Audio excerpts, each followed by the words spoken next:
Bismillahirrahmanirrahim. Assalamualaikum warahmatullahi wabarakatuh.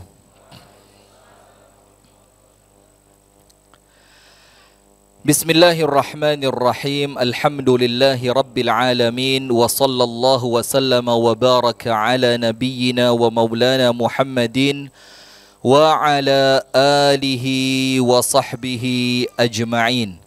أعوذ بالله من الشيطان الرجيم يا أيها الذين آمنوا اتقوا الله حق تقاته ولا تموتن إلا وأنتم مسلمون اللهم أنت ربي لا إله إلا أنت خلقتني وأنا عبدك وأنا على عهدك ووعدك ما استطعت أعوذ بك من شر ما صنعت أبوء لك بنعمتك علي وأبوء بذنبي فاغفر لي فإنه لا يغفر الذنوب إلا أنت اللهم إنا نسألك علما نافعا ورزقا طيبا وعملا صالحا متقبلا آمين يا رب Alamin, amma ba'du.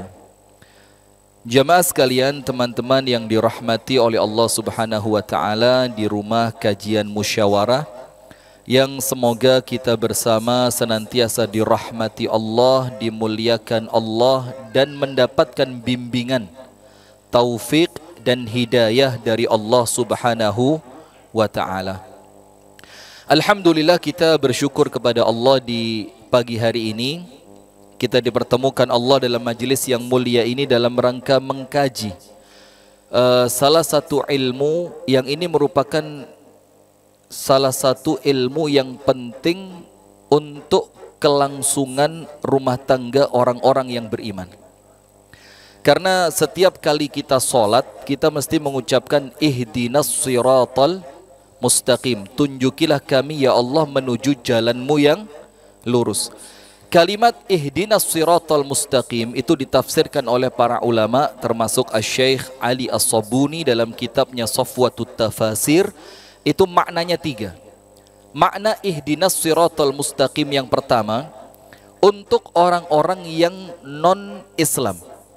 Maka kalimat ihdinas siratal mustaqim itu kalimat agar mereka oleh Allah dikaruniai hidayah masuk ke dalam agama Islam.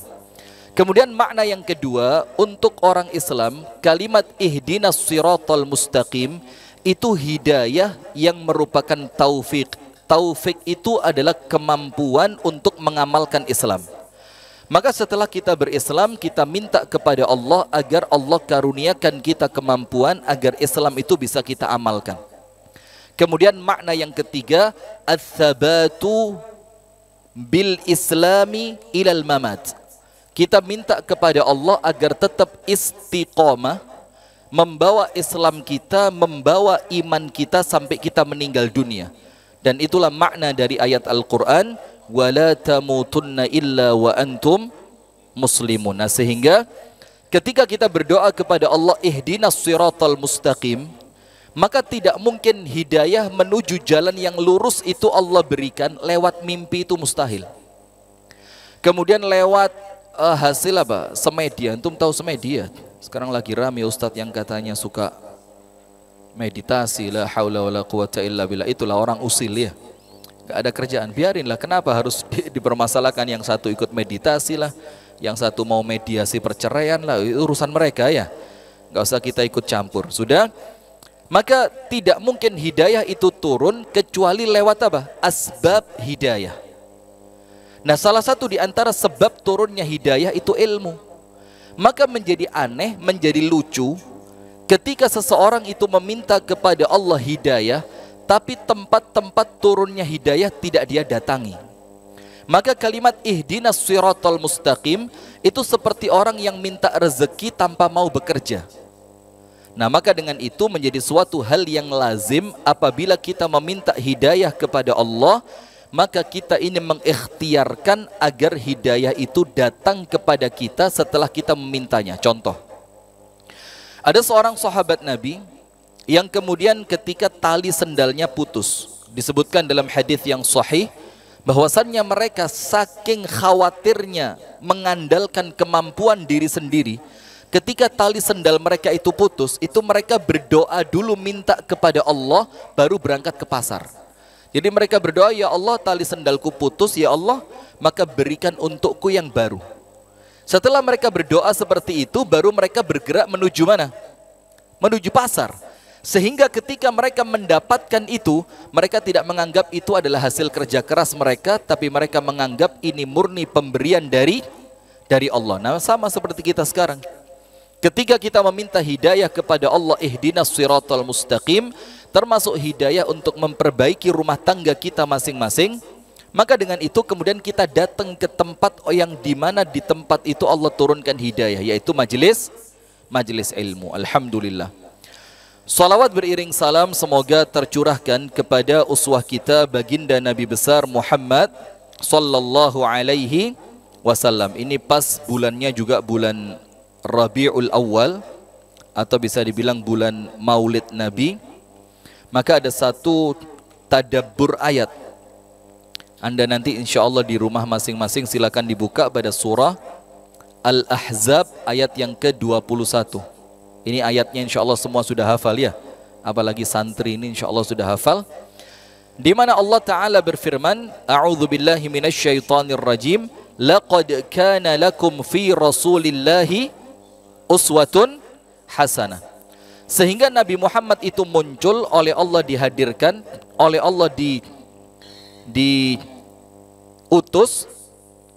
Tujuannya bukan sekedar untuk diperingati hari lahirnya, atau kemudian untuk sebuah ritual-ritual yang mungkin untuk sebagian kaum muslimin dianggap ritual yang tidak pernah dicontohkan oleh para ulama, para tabi'in, tabi'ut tabi'in, atau bahkan oleh para sahabat Nabi. Tapi inti dari diutusnya Nabi Muhammad adalah bagaimana Nabi Muhammad itu bisa dicontoh di dalam kehidupannya. Maka Allah mengatakan, Laqad kana lakum fi rasulillahi uswatun hasanah. Nah, tapi ingat, tidak semua orang yang menginginkan mencontoh Nabi Muhammad oleh Allah diberi kemampuan. Tidak. Kalau ngomong ingin, semuanya ingin. Kita kepingin kita mencontoh Nabi Muhammad, kita kepingin ibadahnya seperti Nabi Muhammad, kita kepingin tutur kata kita sebagaimana Nabi Muhammad, kita ingin muamalah kita seperti muamalahnya Nabi Muhammad. Tapi kalau sekedar ingin, maka belum cukup. Karena Allah Ta'ala memberikan 3 syarat di dalam suratul Ahzab ayat yang ke-21 untuk mereka yang ingin diberikan kemampuan menyamai Nabi Muhammad. Syaratnya 3. Nomor 1, liman kana yarjullah, untuk mereka yang cita-cita terbesar mereka adalah ridho dari Allah. Sehingga mereka yang dicari apresiasi manusia jauh panggang dari api, gak akan bisa. Kalau yang dicari kepengen mendapat pengakuan dari manusia, kepengen mendapat like dari manusia, kepengen mendapatkan komen dari manusia, ini fitnah banget ini. Ini zaman sekarang ustadz itu dianggap terkenal kalau followernya banyak. Kalau kontennya rame, itu baru diundang ke musyawarah, kalau enggak. Kenapa? Saya di musyawarah ini udah 5-6 tahun yang lalu. Dan tidak tahu, sudah kenal sama beliau, kenal sama yang lain sudah. Bahkan sebelum musyawarah ada, saya sudah ngisi di kajian yang teman-teman musyawarah datang. Ingat gak kajian Merdeka? Zamannya itu kan. Saya udah ngisi, cuma saya mengundurkan diri saja. Saya kasih biar ustadz yang lain lah. Saya mau fokus di kampung saja. Astagfirullah, mau ngomong apa kita tadi? Nah, kalau tujuannya adalah apresiasi dari manusia, maka nggak akan kepake. Dia tidak akan pernah mendapatkan kemampuan untuk mencontoh Nabi Muhammad ketika tujuannya adalah apresiasi dari manusia, pengakuan dari manusia, mendapatkan pokok sesuatu yang menjadikan dia itu mendapatkannya bukan dari Allah tapi dari manusia. Maka yang pertama ini nggak akan bisa. Maka syarat nomor 1, liman kana yarjullah, tujuan dia, cita-cita dia adalah ridha dari siapa? Allah. Syarat yang kedua, wal yaumal akhir, adalah orang yang orientasi kehidupannya adalah kehidupan akhirat. Kalau orientasi kehidupannya dunia yang pendek, dia nggak akan cocok mencontoh Nabi Muhammad. Karena kalau orientasinya dunia, Nabi Muhammad itu tidak mengajarkan kepada kita untuk cari dunia. Oh, Nabi Muhammad rumahnya biasa, di rumahnya tidak ada sesuatu yang bisa dimakan. Kemudian Nabi Muhammad bahkan sendalnya putus, tidak diganti tapi dijahit sendiri. Bahkan tidak jarang Nabi Muhammad menjahit pakaiannya yang robek. Maka untuk mereka yang ketika mereka itu mencarinya adalah dunia, Nabi Muhammad tidak akan menjadi contoh mereka. Karena Nabi Muhammad itu menjadi contoh untuk orang yang menjadikan akhirat sebagai orientasinya. Nanti ada di sini, di kajian kita ini, ketika Nabi Muhammad ada masalah, ya namanya manusia biasa, maka Nabi Muhammad itu menghibur dirinya dengan kalimat apa? Allahumma la aisha illa aishul akhirati. Ya Allah, tidak ada kehidupan yang hamba cari kecuali kehidupan akhirat. Dan kalimat itu seketika menjadikan masalah itu ringan. Karena perkara duniawi ini semuanya pasti ada batas waktunya. Tapi ketika semua itu kita kembalikan ke akhirat, maka dunia ini menjadi ringan. Maka syarat kedua, untuk mereka yang menjadikan orientasi hidupnya adalah akhirat. Liman kana yarjullah wal yaumal akhir. Dan yang ketiga, wa dzakarallaha katsira. Orang yang tidak pernah putus dari zikir. Maka mohon maaf, orang yang meremehkan zikir pagi dan petang, orang yang meremehkan zikir sebelum tidur, orang yang meremehkan zikir atau bacaan-bacaan doa ketika keluar rumah, ketika masuk rumah, ketika naik kendaraan, tidak akan bisa orang yang meremehkan itu bisa punya kemampuan untuk menyamai Nabi. Tidak akan bisa. Karena Allah mensyaratkan orang yang bisa menyamai Nabi, syarat yang ketiga, wa dzakarallaha katsira. Mereka adalah orang yang senantiasa berzikir kepada Allah Subhanahu wa taala. Nah, maka jamaah sekalian, mumpung kita berada di bulan Maulid, ayo bismillah kita bermuhasabah. Ketika ada beberapa perkara di dalam kehidupan Nabi yang tidak bisa kita amalkan. Contohnya apa? Beristri lebih dari satu. Bisa? Kenapa langsung diem semua? Oh, salah ya? Salah ya. Saya kasih contoh yang lain lah ya. Salat tahajud sampai kaki bengkak. Bisa nggak? Ah, semurat. Bukan masalah apa ya. Subhanallah, yang seharusnya semua yang Nabi ajarkan itu pasti bisa dicontoh. Ketika kita terhalangi dari apa yang Nabi Muhammad lakukan, kok saya tidak bisa? Maka salah satu dari 3 syarat ini pasti hilang dari kita. Entah yang kita cari bukan ridhonya Allah, atau tujuan orientasi hidup kita bukan akhirat, atau kita orang yang senantiasa meremehkan zikir. Nah, saya kasih satu cerita sebagai penutup muqaddimahnya ya. Ini cerita Sayyiduna Bilal ibnu Rabah radhiyallahu taala anhu. Kita semuanya tahu Bilal bin Rabah meninggalnya di mana? Waduh, salah tempat pengajian saya kayaknya. Bilal bin Rabah wafatnya di mana? Coba sebutkan ya, salah diulang aja nanti. Diurut satu persatu. Di Madinah, Mekah, Syam. Masya Allah, dapat hadiah umroh. Bayar 36 ya. Nanti selain 36 saya yang ngurus. 36-nya antum yang ngurus. Nah, sudah meninggalnya di Syam. Dan menjelang wafatnya, Bilal bin Rabah itu ambil juru tulis. Karena Bilal nggak bisa baca, nggak bisa tulis. Dia ambil juru tulis, sekretaris lah ya. Kemudian oleh Bilal disuruh nulis apa? Perkara-perkara yang dijalani oleh Bilal bersama Nabi Muhammad sallallahu alaihi wasallam. Tapi tulisan Bilal ini menjadikan orang lain merasa kecewa. Bilal, kalau yang kamu tulis sekedar seperti ini, manusia yang lain juga sama. Karena yang dituliskan oleh Bilal apa? Sisi manusiawinya Nabi Muhammad. Nabi Muhammad kelaparan, Nabi Muhammad sempat keceplosan tertawa sampai gigi gerahamnya terlihat. Nabi Muhammad sempat marah dengan sebagian dari sahabat Nabi. Jadi yang ditulis itu sisi manusiawi. Maka para tabi'in yang hidup bersama Bilal itu kecewa. Bilal, kalau ini kami juga sama. Kami ingin yang kamu tuliskan tentang Nabi Muhammad itu apa yang kami tidak punya, yang heroik. Yang seperti apa? Kalau heroik apa Abu Shanum? Heroik apa? Beb. Beb. Yang heroik apa? Superhero apa? Antum suka? Enggak, takut ketahuan ya. Ini pecinta anime ini. Nah sudah, maka para tabi'in minta apa? Tulis yang keren-keren, yang terbang, tiba-tiba keluar dari balik tembok. Kata Bilal apa? Justru aku tidak ingin kalian tahu semua itu. Karena apabila yang aku ceritakan sisi heroiknya Nabi Muhammad, maka nanti apa konsekuensinya? Ketika ada orang yang tidak mampu menyamai Nabi, maka mereka akan punya alasan. Dan mereka mengatakan, yo pasti itu kan Nabi. Maka saya tuliskan, kata Bilal, sesuatu yang manusiawi. Sehingga kalian tidak pernah mengatakan aku tidak bisa.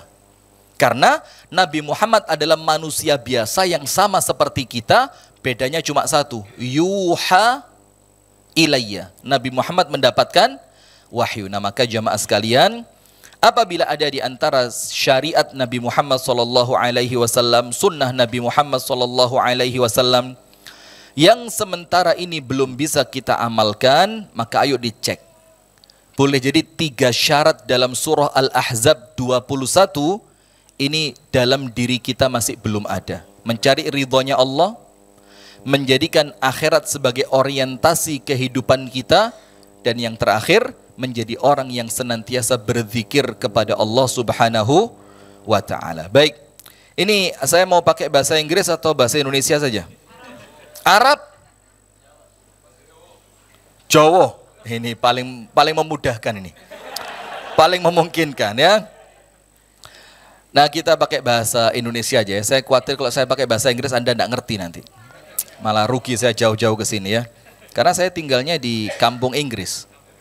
Maka bahasa Inggris saya itu bukan Inggris sekolahan. Maaf ya, kalau Inggris sekolahan, aduh buka kamus ketahuan. Kalau kita ini Inggris yang kampungan memang. Karena tinggalnya di kampung Inggris. Sudah, baik, kita mempersingkat waktu. Kita mau berbicara di pagi hari ini 11 metode Nabi Muhammad SAW di dalam menyelesaikan problem rumah tangga. Jadi kalau dari kalimat problem rumah tangga, berarti Nabi Muhammad saja itu rumah tangganya ada apa? Ada problemnya, ada masalahnya. Namanya hidup sama perempuan kan? Di mana ceritanya orang hidup sama perempuan gak ada masalah itu di mana? Sabar. Orang kalau baperan kemungkinannya 2. Kalau nggak PMS duitnya habis. Ah udah, maka di mana ceritanya orang hidup sama perempuan nggak ada masalah? Nggak ada. Hidup sama perempuan pasti muncul masalah karena perempuan itu sumber Antum jangan mancing-mancing ya. Karena perempuan itu sumber bahagia. Hampir keceplosan kan? Bahaya nih, live ini bisa dipotong sama orang jadi perkara ini. Nah sudah, maka ada 11 cara di mana munculnya masalah dalam rumah tangga Nabi Muhammad itu bukan karena Nabi Muhammad manusia yang akhlaknya jelek, bukan. Bukan karena istrinya berakhlak yang buruk, juga bukan. Karena pasti orang-orang pilihan. Jangankan istrinya Nabi, sahabatnya Nabi saja. Menurut Al-Imam Ibnul Qayyim Al-Jauziyah, Allah itu pilih manusia dengan hati terbaik, dikumpulkan hidup bersama Nabi. Maka semakin zaman itu mendekati kiamat, hatinya semakin jelek, semakin jelek, semakin jelek. Jadi kita ini sisa-sisa, produk gagal bisa dibilang ya. Jadi pokok kita ini bisa sholat 5 waktu aja udah bagus itu, alhamdulillah. Begitu Ustadz ya. Nah sudah, maka saya kasih contoh, ada rumah tangga yang bercerai. Di zaman Nabi, suaminya baik, istrinya baik, tapi cerai.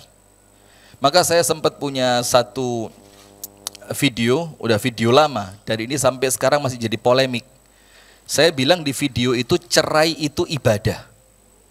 Bos, rame, sampai saya pas ke Bali, ada satu ibu-ibu sengaja datang ke pengajian, bukan untuk dengerin pengajian, hanya untuk klarifikasi. Ini Ustadz yang ngomong cerai itu ibadah, wih, Masya Allah. Dan ngomongnya pedes-pedes gimana gitu kan, perempuan kalau lagi marah gitu. Sudah akhirnya saya jelaskanlah sama ibu itu, apa cerai itu ibadah, kapan cerai itu ibadah. Kalau sudah tidak ada solusi yang lain daripada menambah dosa, menambah kezoliman, menambah keburukan, terus apa yang lain coba kalau tidak mengambil jalan perceraian. Nah sudah, ada dua orang sahabat. Yang satu, sahabat yang termasuk 1 dari 10 yang dijamin masuk surga. Jadi 1 di antara 10 sahabat yang oleh Nabi Muhammad dijamin masuk surga. Berarti baik atau buruk? Udah jaminan mutu, pasti baik. Karena Nabi Muhammad mengatakan orang ini min ahlil jannah, penghuni surga. Istrinya adalah perempuan yang Rasul kasih julukan Dzatu an-Nitaqain, perempuan dengan 2 ikat pinggang. Siapa? Siapa? Kurang tepat dikit, diulang. Asma, bukan bintu, binti, karena ini mudhafun. Ustaz, ini bahasa Arabnya bermasalah Ustaz. Tolong Ustaz, yang kasih tanda Ustaz. Oh baru tahun pertama, oh ya sudah, dimaafkan. Coba antum tahun kedua. Oh baru 2 bulan, udah bisa jawab seperti itu. Layak jadi Ustaz. Nah sudah begini, Asma binti Abi Bakar. Jadi kalau sudah kalimatnya bintu, itu berikutnya apa? Mudhafun ilaihi. Maka dia harus pamer bahasa Arab lagi. Minum dulu biar nggak suka pamer. Waduh, kualat. Buku mahal ini. Sudahlah, bismillah. Istrinya namanya Asma, putri dari Sayyiduna Abu Bakar. Dan ini perempuan yang ngirim makanan untuk Nabi Muhammad ketika Nabi Muhammad berhenti sementara di gua Thur selama 3 malam. Ini Asma yang ngirim makanannya dalam keadaan hamil 7 bulan. Dan saya pernah sekali umroh sama ibu-ibu yang rada-rada sosialita lah, rada-rada. Yang gimana kalau pakai gamis, tasnya sama, sepatunya sama, kemudian kacamata segede wajah itu kan, Masya Allah. Udah, ketika city tour, saya bilang ibu-ibu kita mau sampai di Jabal Thur. Tapi kita nggak perlu turun, saya bilang. Kalaupun turun kita hanya untuk ambil gambar saja. Dan saya tidak mengizinkan ibu-ibu naik. Saya bercanda padahal, karena siapa yang mau naik setinggi itu kan? Ini ibu-ibu yang belum pernah umroh langsung, Ustadz, kita kan belum tentu kesini lagi Ustadz, ini juga kesini baru pertama kali, kenapa nggak boleh naik Ustadz, kita kan pengen. Oke, kalau pengen boleh naik. Wah seneng mereka, asik ini Ustadz beneran nih. Udah mulai pakai apa namanya itu, sunblock, kemudian tali sepatu mulai dibenerin, kacamata dibersihin, jilbab dilurusin, ya kan, pakai kaca begini. Kurang lurus kayaknya. Udah, setelah turun mereka tanya, Ustadz Jabal Thurnya yang mana? Yang itu ibu, silakan naik ibu, kita tunggu di sini ya. Oh enggak Ustadz, enggak jadi, itu perempuan. Jadi perempuan itu sebelum tahu ngototnya duluan. Setuju apa enggak ini? Anda jangan takut-takut, biasa aja. Ya enggak usah takut lah, laki-laki model apa. Sudah, maka Asma ini menikah dengan seorang sahabat yang mulia, namanya Az-Zubair Ibnul Awwam. Ini Az-Zubair Ibnul Awwam oleh Rasulullah dijamin masuk surga. Laki-laki terbaik, 10 top 10 laki-laki terbaik di zaman Nabi. Az-Zubair Ibnul Awwam menikah dengan Asma. Dan Asma ini putrinya Abu Bakar, salah satu yang paling dicintai. Subhanallah, antum tahu akhir pernikahan mereka? Mereka bercerai. Ketika mereka bercerai, berani nggak bilang, oh ini Zubair bin Awam jelek nih, sampai punya istri, kenapa harus cerai? Atau mungkin yang lain berani mengatakan, oh ini gara-gara Asma ini bukan perempuan yang baik, sampai dia bercerai. Nggak berani. Karena keduanya sahabat yang mulia. Az-Zubair ibnul Awam dijamin masuk surga. Asma binti Abi Bakar juga sahabiah yang paling mulia dibandingkan yang lain. Tapi ending pernikahan mereka bercerai. Kenapa?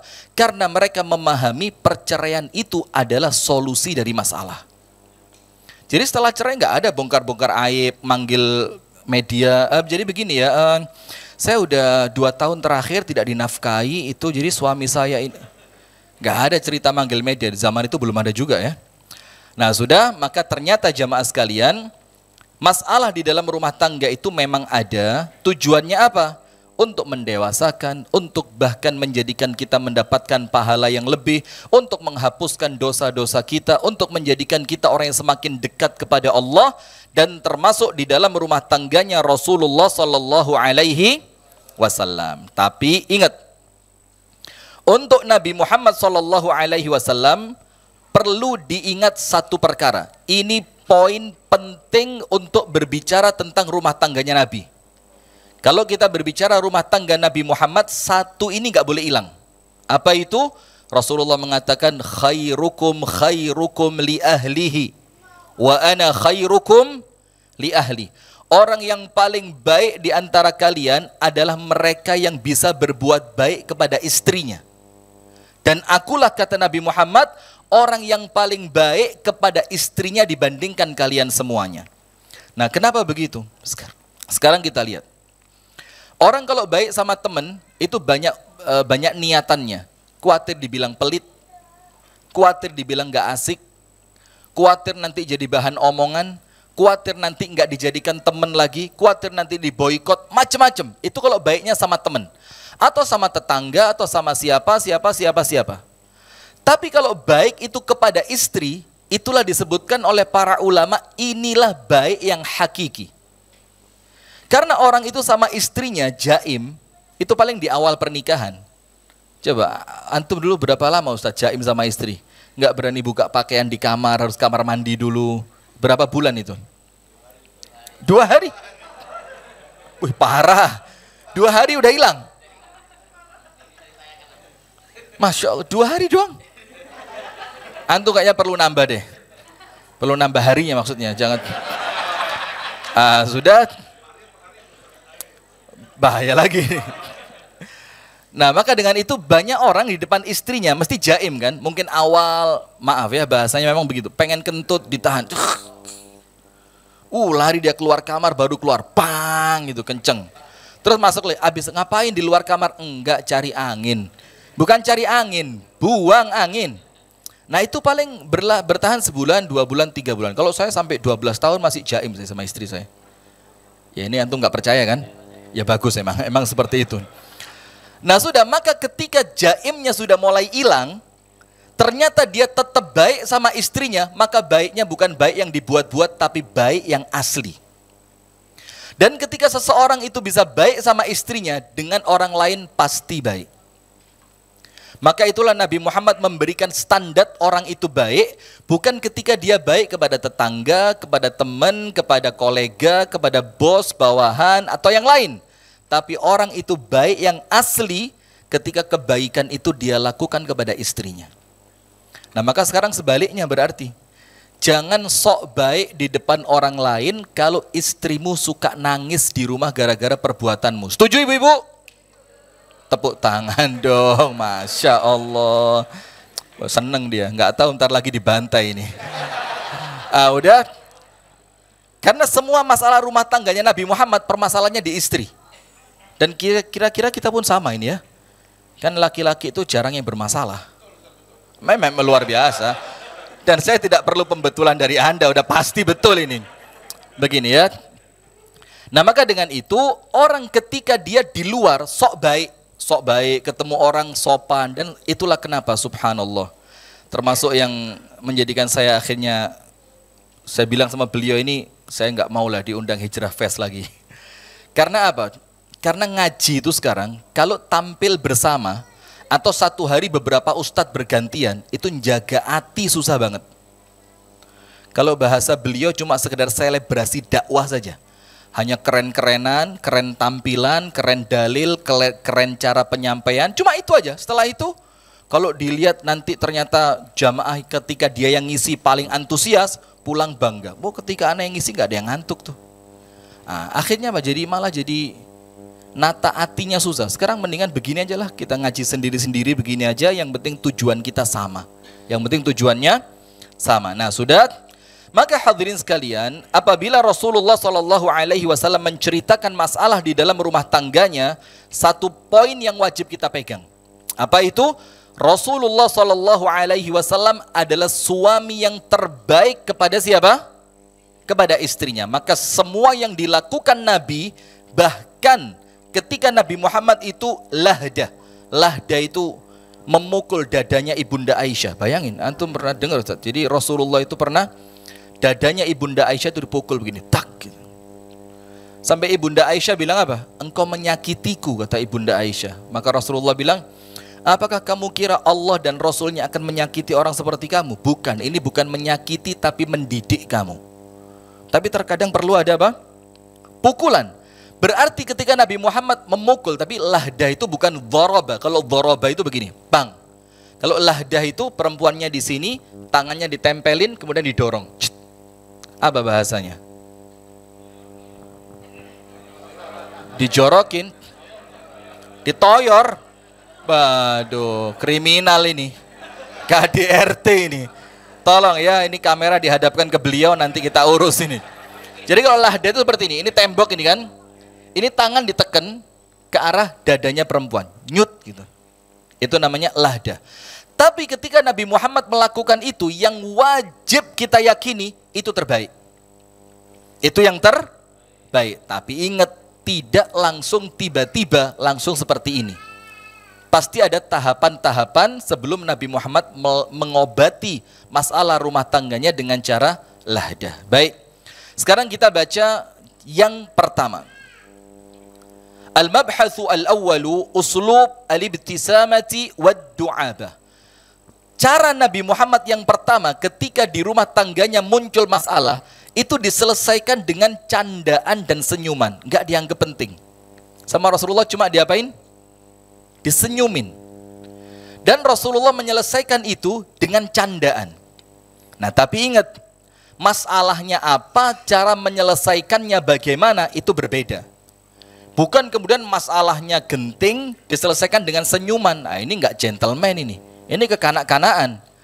Tapi kita lihat masalahnya apa, yang kemudian Nabi Muhammad menyelesaikan permasalahan itu cuma dengan apa? Senyuman dan candaan. Ternyata dengan senyuman masalah selesai. Dibikin bercanda, masalahnya selesai. Minal asalib allati istamalaha Rasulullah sallallahu alaihi wasallam fi mu'alajati al-khilafati az-zawjiyah uslubul ibtisamah wad-du'abah. Faqad yara alaihi salatu wassalam anna mawqifan muayyanan la yajdi fihi al-ghadhabu fadlan an yanfa'a fihi al-'unuf. Rasulullah itu memahami betul kapan masalah itu selesai dengan senyuman dan candaan. Maka di dalam masalah yang seperti ini, Rasulullah mengajarkan kepada kita bentakan. Jadi dibentak. Atau kemudian kekerasan, jambak, atau bahkan pukulan, itu tidak akan menyelesaikan masalah pada poin yang pertama ini. Sehingga Rasulullah menunjukkan pada poin yang pertama, yang paling bermanfaat untuk menyelesaikan masalah ini, senyumin aja. Senyumin aja, istri diajak bercanda, karena terkadang istri itu cuma caper aja.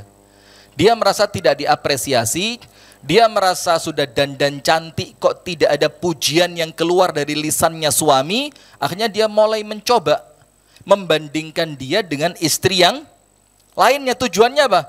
Saya sudah secantik ini, kok tidak keluar pujian dari lisanmu? Maka mulai dia, ya Rasul, kira-kira saya sama si fulana itu cantik mana? Maka ketika istri itu mulai membandingkan dirinya dengan perempuan lain, catat, itu istri yang kurang apresiasi dari suami. Tapi kalau istri senantiasa diapresiasi oleh suaminya, Masya Allah, hidung cantik banget hidungmu ya, Masya Allah, terus bilang lipstiknya bagus, dibilang lagi alis matanya bagus, maka dia sudah mendapatkan itu tanpa dia perlu membandingkan dirinya dengan perempuan yang lain. Dan kalau sampai dia membandingkan, Anda bohong jadi masalah, Anda jujur semakin masalah. Istri pakai dandanan, suami ngelihat cuek aja, diem aja. Istri tanya, bang, cantik enggak? Suami dengan nada datar ya, cantik. Dalam hati emang kan perempuan, tapi itunya nggak dikeluarin dalam hati. Udah kemudian mulai dia sama siapa yang sekarang dianggap cantik siapa? Siapa Ustaz? Takut. Antum takut ketahuan. Japri aja. Nah, saya misalkan sebutkan dengan fulana, kira-kira cantik siapa? Kalau kita jujur, wah bisa perang dunia Israel-Palestina ini. Kalau kita bohong, kita khawatir kebohongan kita itu akan menjadi omongannya dia nanti. Tadi malam suamiku ngomong, ternyata perempuan itu dibanding saya, gak ada apa-apanya. Ini malah jadi masalah. Maka sebelum masalah itu muncul, ini suami harus ngerti, istri itu butuh diapain? Diapresiasi. Maka sampai Ibunda Aisyah saja itu pernah menghiasi lehernya dengan kalung emas yang dipinjam dari Asma, kakaknya. Maka Rasulullah sebelum mengingatkan itu, karena Rasulullah tidak suka istrinya pakai perhiasan, walaupun itu boleh. Itu ada dalam kitab Sahih Fikih Wanita milik Syekh Abdullah Al-Jammal. Rasulullah tidak senang istrinya pakai perhiasan. Maka ketika Ibunda Aisyah pakai, sebelum oleh Nabi Muhammad disuruh melepas, yang pertama diapain dulu? Bagus ya, kalau lehermu ada kalung seperti ini, diapresiasi. Baru kemudian Rasulullah bilang apa? Tapi lebih bagus kalau kalung ini engkau kembalikan sama yang punya. Kan? Tapi awalnya diapain dulu? Diapresiasi. Contoh yang lain. Ada seorang sahabat Nabi sholat bersama Nabi Muhammad terlambat. Ketika dia masuk ke masjid, Nabi Muhammad dalam keadaan ruku. Kalau dia mendapati rukuknya Nabi Muhammad, berarti dia dapat 1 rakaat. Dia nggak masbuk. Bagaimana caranya biar nggak ketinggalan ruku?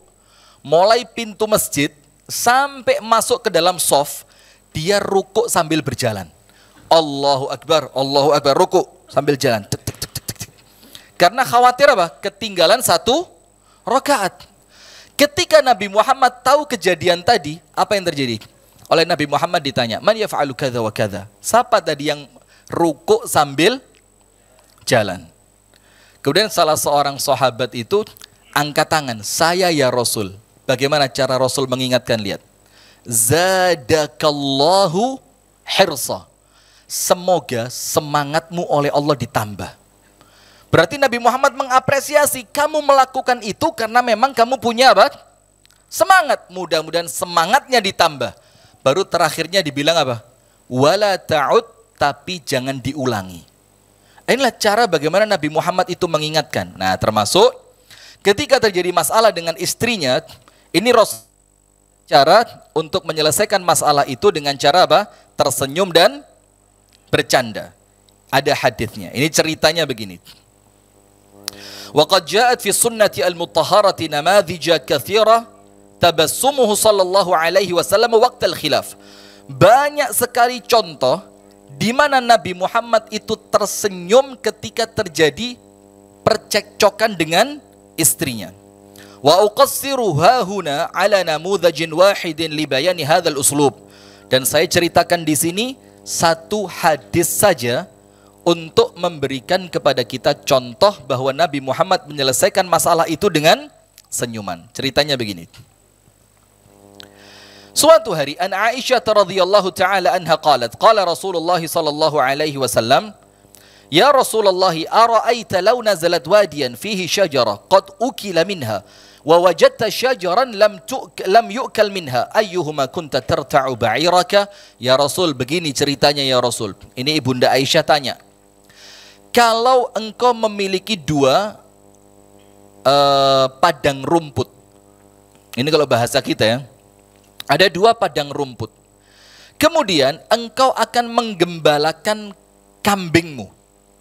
Yang satu padang rumput ini pernah dimakan oleh kambing yang lain. Ini tempatnya pernah diinjak-injak oleh kambing yang lain. Rumputnya pun sudah tidak lagi segar. Itu padang rumput yang pertama. Padang rumput yang kedua, padang rumput yang masih utuh, masih hijau, masih segar, dan tidak pernah diinjak oleh gembalaan manapun. Nah, kira-kira ya Rasul, ketika engkau akan menggembalakan binatang gembalaanmu, engkau akan memilih padang rumput yang pernah diinjak atau padang rumput yang masih, bahasanya masih apa ya? Masih hijau, masih natural, belum pernah dirusak oleh siapapun. Qala, maka Rasulullah mengatakan, fillati lam turta' minha, aku akan menggembalakan kambingku di padang rumput yang belum pernah dimasuki oleh kambing yang lainnya. Wa zada fi riwayatin Abi Nuaim qalat wa ana hiya. Ya Rasul, kalau engkau pilih padang rumput yang belum pernah diinjak oleh kambing yang lain, itu maksudnya aku. Ngerti enggak di sini maksudnya? Dari semua istri Nabi SAW, termasuk Ibunda Khadijah, itu semuanya yang dinikahi oleh Nabi dalam keadaan masih gadis, itu hanya Ibunda Aisyah. Sementara yang lain, bahkan Ibunda Khadijah, itu sebelum menikah dengan Nabi Muhammad sudah menikah 2 kali. Baru kemudian suami yang ketiganya adalah Nabi besar Muhammad SAW. Sehingga Ibunda Aisyah mulai membandingkan dirinya. Mana ya Rasul yang engkau inginkan? Yang pernah diinjak oleh kambing atau yang belum pernah diinjak oleh kambing? Rasul bilang yang belum pernah diinjak. Wa ana hiya, pakai hak belakangnya. Wa ana hiya, dan itulah aku. Aku ini ibarat padang rumput yang belum pernah diinjak oleh kambing yang lain. Nah, kemudian setelah kejadian ini, ada kejadian lanjutannya. Ini kalau kita, Pak, bisa jadi perang ini. Lihat Rasulullah. Ibunda Aisyah mengatakan, dakhala alayya Rasulullah sallallahu alaihi wasallam yauma, faqultu aina kunta mundzul yaum? Ya Rasul, ini hari kan hari saya. Ini hari kan jatah saya. Waktunya Anda bersama dengan saya. Tapi seharian engkau tidak pulang. Engkau kemana seharian ini?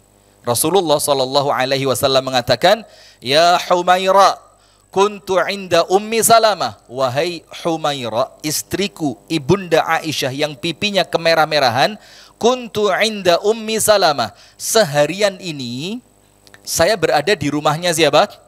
Ummu Salamah. Waduh. Bayangin, ini waktunya Ibunda Aisyah. Ternyata Rasul menghabiskan harinya di rumahnya siapa? Ummu Salamah. Dan kalau ini ibu-ibu pelajari, nanti silakan pelajari. Istri-istri Rasulullah ada bukunya. Itu istri Rasulullah terbagi 2. Ada istri Rasulullah dalam tanda kutip ya, yang menjadi gengnya Ibunda Aisyah. Ada beberapa orang di bawahnya. Dan ada yang ikut pada kelompoknya Ummu Salamah. Dan ada beberapa perempuan di bawahnya. Maka kalau Rasulullah di rumahnya Ibunda Aisyah atau kelompoknya Ibunda Aisyah, ini yang kelompoknya Ummu Salamah dalam tanda kutip ngerecokin. Ya Rasul, saya mau tanya dong. Ya Rasul, ada pertanyaan dong. Ya Rasul, ada yang nyari dong. Ini terus. Dan begitu pun sebaliknya, ketika Rasul di rumahnya Ummu Salamah dan kelompoknya, maka kelompoknya Ibunda Aisyah dalam tanda kutip akan ngerecokin. Ya Rasul, saya perlu ini. Ya Rasul, saya perlu itu. Nah, maka ketika muncul persaingan antara Nabi Muhammad dengan Ummu Salamah, ternyata Nabi Muhammad ngaku nggak bohong. Ya Rasul, engkau kemana seharian ini? Rasulullah jujur. Rasulullah bilang, seharian ini aku berada di rumah Ummu Salamah. Lihat, kata-katanya Ibunda Aisyah. Dan ini keras. Ini bukan kata-kata ringan. Ini kata-kata kalau disampaikan kepada suami sekarang, waduh, ini bisa berabi ini. Maka faqalat, maka Ibunda Aisyah mengatakan, ma tashba' min Ummi Salamah ya Rasulullah. Kata Ibunda Aisyah apa? Ya Rasul, ma tashba', kamu memang tidak pernah puas dengan Ummu Salamah. Ini kan kalimat bagaimana Rasulullah dibegitukan. Ketika Rasulullah masuk rumahnya Ummu Salamah, tidak mungkin tanpa ada urusan, pasti ada sesuatu. Karena Nabi Muhammad adalah manusia paling adil. Ketika itu harinya Ummu Salamah, di Ummu Salamah. Ketika harinya Ibunda Aisyah, pasti di rumahnya Ibunda Aisyah. Kalau di harinya Aisyah, lah kok Nabi Muhammad masuk ke rumahnya Ummu Salamah, pasti ada sesuatu. Maka Ibunda Aisyah jawabnya apa? Ma tashba' min Ummi Salamah. Ya Rasul, engkau ini tidak pernah kenyang, tidak pernah puas dari Ummu Salamah. Ini Rasulullah dalam keadaan capek, baru pulang ke rumah, yang kalau Ibunda Aisyah pasti ngertilah ciri wanita solihah itu. Salah satunya apa? Kalau dilihat, idza nadharta ilaiha, kalau dipandang apa? Sarratka, menyenangkan. Ini Ibunda Aisyah enggak. Langsung ditanya, dari mana seharian? Dari rumahnya Ummu Salamah. Langsung engkau tidak pernah puas dengan Ummu Salamah. Apa yang Rasul lakukan setelah itu? Fatabassama Rasulullah sallallahu alaihi wasallam. Maka Rasulullah tidak menjawab dengan sepatah kata pun, karena Rasul tahu kalau dijawab panjang ini. Karena perempuan kalau udah emosi, Anda kasih alasan apapun, itu Anda tahu kan, tetap salah suami, nggak bisa, pokok kamu salah. Maka Rasulullah tahu itu. Apa yang Rasul lakukan? Fatabassama Rasulullah cukup menghadapi itu dengan apa? Tersenyum di hadapan ibunda Aisyah. Nah, maka ternyata cara ini annahu tasaulun masyru'un nafi'un min hirsi zauja ala zaujiha. Pertanyaan ibunda Aisyah ini pertanyaan yang wajar. Ketika seorang istri merasa butuh kepada suaminya, ketika seorang istri merasa khawatir akan keselamatan suaminya, ketika seorang istri merasa mencintai suaminya, maka tanya, kemana seharian? Maka Rasulullah faham itu muncul karena cintanya Aisyah. Maka Rasulullah tahu pertanyaan ini muncul bukan karena kecurigaan. Pertanyaan ini muncul bukan karena konotasi negatif seakan-akan menuduh Nabi Muhammad berada di rumah istri yang lain. Walaupun itu yang dilakukan oleh Nabi Muhammad di rumah istri yang lain. Tapi Rasulullah menghadapi itu dengan apa? Senyuman. Nah, maka kalau perkaranya perkara kecil semacam itu, selesaikan dengan apa? Senyuman. Cara yang kedua, bagaimana An-Nabi SAW menyelesaikan masalah rumah tangganya? Nah, ini contohnya agak berat ini. Tapi kemudian diselesaikan oleh Nabi Muhammad dengan cara yang elegan. Apa itu? Uslub at-taghadhi. Taghadhi itu apa? Masa bodoh. Seakan-akan tidak ada masalah. Jadi masalahnya ini pertengkaran dua istri Nabi. Tapi Anda jangan bayangin, susah Anda bayangin. Nabi Muhammad mendatangi istrinya sehari berapa kali? Coba. 1, minimal sekali. 2 kali, kebanyakan 3, 2 aja. Rasulullah itu datang ke rumah istrinya, semua 9-9-nya itu sehari 2 kali. Yang pertama, sepulang sholat subuh. Maka Rasulullah akan datang ke rumahnya siapa? Ke rumah istri yang malamnya paling terakhir kemarin. Yang paling terakhir didatengin duluan selepas sholat subuh. Ditanya ada perlu apa, ada yang bisa dibelikan apa tidak, kamu ada masalah atau tidak. Setelah puas istri yang satu ini, pindah ke rumah istri yang lain. Tek, tek, tek, tek, tek. Sampai berakhir di rumah yang hari itu jatah istri tersebut. Itu datang yang pertama, setelah sholat subuh. Yang kedua, menjelang maghrib setelah asar. Jadi setelah asar, menjelang maghrib, Rasulullah keliling lagi. Dan berhenti di rumah istri yang nanti malam jatahnya. Coba, indah banget apa enggak ini? Ini kan gimana, apalagi rumahnya deket-deketan gitu ya. Di Bintaro semua, sektor ini, Masya Allah. Pagi keliling ke sana, menarik Bu ya, rumah tangga Nabi ya. Saya lanjutkan. Nah sudah, maka yang kedua, setelah asar. Kalau Nabi Muhammad waktunya luas, maka datang satu persatu. Yang berakhir di rumahnya siapa? Di rumah istri yang nanti malam jatahnya dia. Anda bisa cek dalam hadis riwayat Imam Bukhari. Tapi kalau Nabi Muhammad waktunya sempit, itu istri yang lain faham semua. Karena mereka tahu waktu suami kita nggak cukup untuk keliling ke satu-satu rumah istrinya. Terus bagaimana? Itu semua istri kumpul di rumah istri yang nanti malam jatahnya. Misalkan nanti malam jatahnya Hafsah. Maka semuanya tahu, yuk kita kumpul ke rumahnya Hafsah, karena Nabi Muhammad akan ketemu sama kita. Karena kalau Nabi Muhammad keliling waktunya nggak cukup. Nah, kejadian ini pas seperti itu. Nah, subhanallah, Anda bisa bayangin ya. Semua istri kita kumpul, kemudian kita duduk di kursi gitu kan. Terus kita ceramain mereka, bagaimana istri-istriku, ada masalah apa. Saya bilang, ini ya Rasul, tadi dia ke salon saya nggak diajak ya Rasul, dia skincare-nya lebih mahal. Kok ya Rasul, Oh suamiku ini skincare-nya mahal, skincare saya murah. Nggak pengen gitu. Antum jangankan pengen ya, mikir aja nggak berani kan? Iya, karena apa yang ada di pikiran antum kebaca sama istri.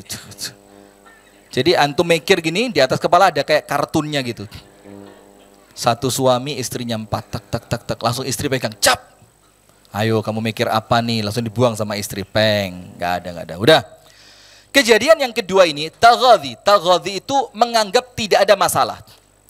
Karena apa? Rasulullah SAW melihat ini sesuatu yang wajar antar perempuan.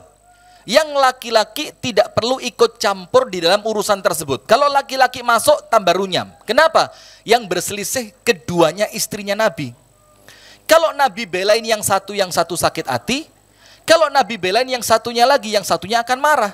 Maka Rasulullah bilang, udahlah biarin, wong namanya juga perempuan.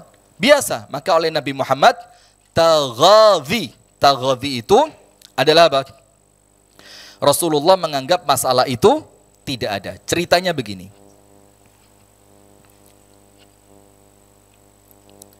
Kana lin Nabi sallallahu alaihi wasallam 9 niswatin. Nabi Muhammad itu memiliki 9 orang istri. Tapi ingat, laki-laki zaman sekarang tidak boleh lebih dari 4. Berarti begini, konsepnya biar tidak salah ya. Poligami itu membatasi bukan keluasan. Poligami itu apa? Membatasi. Yang awalnya laki-laki di Arab jahiliyah, itu istrinya berapa?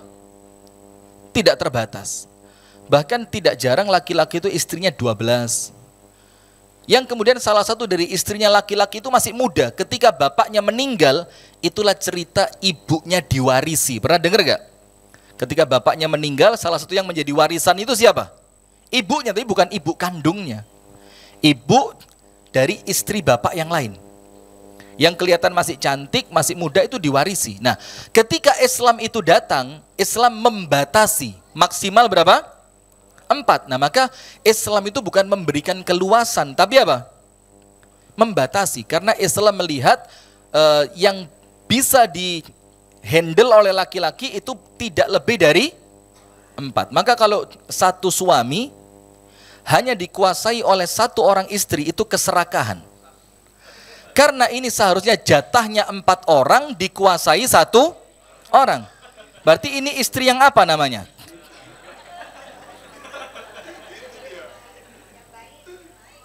Istri yang baik namanya, Masya Allah ya. Saya nggak berani. Iya. Antum live di mana? Khawatir istri saya lihat, gak boleh sini lagi saya. Rasulullah itu memiliki 9 orang istri. Fakana idza qasama bainahunna la yantahi ila al-mar'atil ula illa fi 9. Nabi Muhammad itu ketika memulai tidak berhenti kelilingnya kecuali di istri yang ke-9. Maksudnya apa? Adil. Satu didatengin, semua didatangi. Kemudian fakunna yajtami'na kulla laila fi baitil lati ya'tiha. Maka mereka itu mendatangi rumah istri menjelang maghrib. Di rumah istri yang nanti malam Nabi Muhammad akan nginep di sana. Jadi semuanya kumpul di situ. Nah, ketika semuanya kumpul, fakana fi baiti Aisyah. Malam itu qadarullah di rumahnya ibunda Aisyah. Apa yang terjadi? Faja'at Zainabun famadda yadahu ilaiha. Ketika Rasulullah duduk, Zainab datang. Ini kan menjelang maghrib. Dan zaman itu jangan dibayangin ada lampu, nggak ada. Antum cek dalam hadis. Lampu itu dinyalakan hanya di bulan Ramadan, itu pun cuma di masjid saja. Jadi rumah-rumah nggak ada lampunya. Maka ketika menjelang maghrib, Rasulullah masuk ke rumahnya ibunda Aisyah. Karena nanti malam jatahnya ibunda Aisyah, Rasulullah tangannya diletakkan di kursi. Ternyata apa? Famaddat Zainabu yadaha. Zainab ini tiba-tiba menjulurkan tangannya ke arah Rasulullah Sallallahu Alaihi Wasallam. Apa yang terjadi?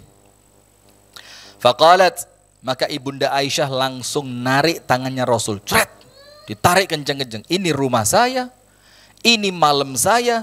Kenapa yang dipegang tangannya Zainab? Lihat perempuan, Masya Allah ya. Baru pegang tangan ini ya. Itu langsung sama ibunda Aisyah ditarik dengan kenceng. Bang!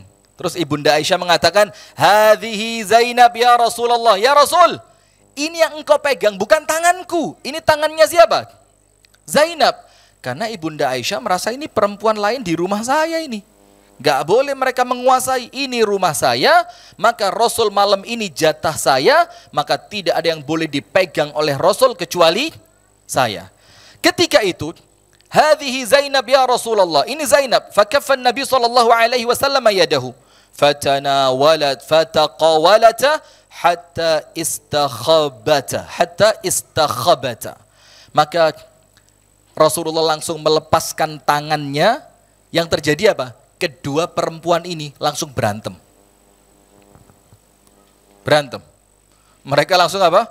Kenapa kamu deketin Nabi? Loh, saya kan nggak tahu. Loh, ini kan rumah saya. Mereka berantem. Ketika mereka berantem seperti itu, wa uqimatis shalah famarra Abu Bakr ala dzalika fasami'a aswataha faqala ukhruj ya Rasulullah ila shalah wa hutha fi afwahihinna at-turab fakharaja an-nabi wa lamma raja'a intaha al-amr. Maka ketika Rasulullah sedang melihat mereka berdua berantem tadi gara-gara urusan tangan yang disentuh oleh Nabi Muhammad, itu Abu Bakar lewat. Terus Abu Bakar sampai dengar suara putrinya. Loh, ini kenapa putri saya teriak-teriak ini? Maka Abu Bakar teriak dari luar rumahnya Nabi, "Ukhruj ya Rasulullah, tinggalkan mereka ya Rasul. Tinggalin mereka dan masukkan tanah ke mulut mereka supaya mereka diem." Lihat ini Abu Bakar. Abu Bakar keras. Masukin aja tanah ke mulut mereka biar mereka diam. Maka akhirnya Rasulullah pergi bersama Abu Bakar menuju masjid, dan ketika Rasul kembali mereka sudah berdamai. Jadi nggak usah ikut campur lah. Kalau perempuan lagi berantem, biarin. Yang pengalaman mana? Yang pengalaman? Yang pernah punya pengalaman istrinya bentrok? Antum belum sih? Ana doain ya, antum mudah-mudahan istiqomah, tetap satu, insyaallah, amin ya rabbal alamin. Nah, maka dengan itu Rasulullah apa? Membiarkan masalah itu tanpa diselesaikan. Karena apa? Ini masalah normal antara siapa? Antar istrinya. Nah, kemudian yang lain lagi, ini ketika Rasulullah menganggap masalah itu tidak ada, jadi nggak dianggap sama Nabi. Ceritanya saya singkat saja untuk mempersingkat waktu. Suatu hari Nabi Muhammad SAW melakukan kesalahan kepada Ibunda Aisyah dalam hadis Bukhari. Salah. Maka Ibunda Aisyah langsung dalam tanda kutip ya, itu mengangkat suara. Kalau bahasa kita, membentak Nabi Muhammad. Jadi suaranya diangkat. Pas Ibunda Aisyah membentak Nabi Muhammad, apa yang terjadi? Abu Bakar pas mau masuk ke rumahnya Ibunda Aisyah, maka Abu Bakar enggak jadi izin, langsung masuk tanpa izin. Salah apa betul? Salah ini. Tapi bagaimana merasa ini anak saya kurang ajar kepada suaminya. Yang suami dia itu bukan cuma suaminya, tapi suami dia adalah nabinya Allah, kekasihku. Maka apa yang terjadi? Abu Bakar mendekati Ibunda Aisyah, fatanawalaha, mau dipukul sama Abu Bakar. Seketika itu Rasulullah pegang tangannya Abu Bakar, dipegang. Terus Rasul mengatakan, laisa li ajli hadza ji'ta huna ya Abu Bakrin. Abu Bakar, ingat, kamu datang ke rumahku bukan untuk marah sama istriku. Lihat. Ini istrinya salah dibelain di depan mertua. Coba kalau kita, istri kita lagi marah-marah, lagi tantrum, bahasa kerennya ya. Tantrum, waduh, emas dilemparin sama dia. Dilemparin, piring dilempar, semua dilemparin, mertua datang. Terus kita bilang sama mertua apa? Ini Pak, baru sekali yang kamu lihat Pak, tiap hari kayak gini. Tiap hari. Itu kalau kita. Kalau Rasulullah tidak, ketika Abu Bakar masuk pas Ibunda Aisyah sedang marah-marah, maka oleh Nabi Muhammad dibelain. Tangannya Abu Bakar dipegang, Terus kata Rasulullah, kalau kamu datang ke rumah saya hanya untuk marah kepada istri saya, Rasulullah tidak ngomong kepada anakmu. Karena ini rumah saya, maka dia di sini sebagai siapa? Sebagai istri saya, dan kamu datang sebagai tamu, kamu tidak punya hak atas perempuan ini. Kalau kamu datang hanya untuk marah kepada istri saya, fakhruj, maka kamu keluar saja. Maka fakharja Abu Bakrin mughdhaba. Abu Bakar keluar dalam keadaan hatinya apa? Marah. Kenapa kok anak saya ini melakukan kesalahan kepada Nabi Muhammad? Setelah Abu Bakar keluar, Rasulullah mengatakan apa? Wahai Aisyah, kaifa ra'aiti an qadtuki minar rajuli. Aisyah, selesai urusan kita. Tadi saya salah, saya ganti. Apa gantinya? Kamu saya selamatkan dari tangan bapakmu. Coba tidak saya selamatin tadi, kena kamu. Maka sekarang kita anggap masalah sudah apa? Impas. Selesai, kosong-kosong. Lihat ini. Jadi sama Rasulullah tidak dianggap ada udah. Istri teriak, itu biasa loh. Nabi diteriakin kok. Antum gak mau diteriakin? Antum siapa? Pernah dengar cerita Umar dimarahin istrinya? Walaupun cerita itu Syekh tidak ketemu di buku hadis. Itu di Kutubut Tis'ah, bukan Sittah. Di Kutubut Tis'ah itu tidak ketemu cerita itu. Tapi cerita ini mutanawil, tadawul bainal ulama. Ini diceritakan dari ulama. Maka sehingga seperti menjadi apa? Kayak beneran gitu loh. Jadi ada seorang laki-laki datang ke rumahnya Umar mau curhat. Kenapa? Barusan dimarahin istrinya. Kira-kira siapa laki-laki yang keren banget ya, yang bisa saya jadikan tempat untuk curhat ketika saya dimarahin oleh istri saya? Kepikiran, setan aja takut. Masa istri nggak takut? Umar. Datanglah ke rumah Umar. Setelah datang ke rumah Umar, diketok pintunya, tok, tok, tok. Pas istrinya Umar teriak, pak. Katanya, lu sama. Wah, percuma, salah tempat curhat saya. Pergi tuh laki-laki. Ketika dia pergi sama Umar, pintu dibuka. Sama Umar tanya, ayya rajul, limadha ji'ta huna? Laki-laki, kenapa kamu datang ke sini dan sekarang pergi? Dibilang, gini Umar, pelan-pelan. Tadi saya datang ke sini, dimarahin saya sama istri. Saya pengen curhat sama kamu, ternyata sama. Apa kata Umar? Laki-laki, saya kasih 4 perkara buat kamu. Nomor 1, kita harus sabar kepada dia karena dia yang melahirkan anak-anak kita. Kita harus sabar kepada dia karena dia yang merawat anak kita. Kita harus sabar kepada dia karena dia yang merapikan rumah kita dan memasakkan masakan kita. Maka kalau dia teriak, biarinlah, wajar. Nah, walaupun cerita ini di hadis gak ketemu, cuma ini kan cerita yang memang untuk kita jadi pelajaran ya.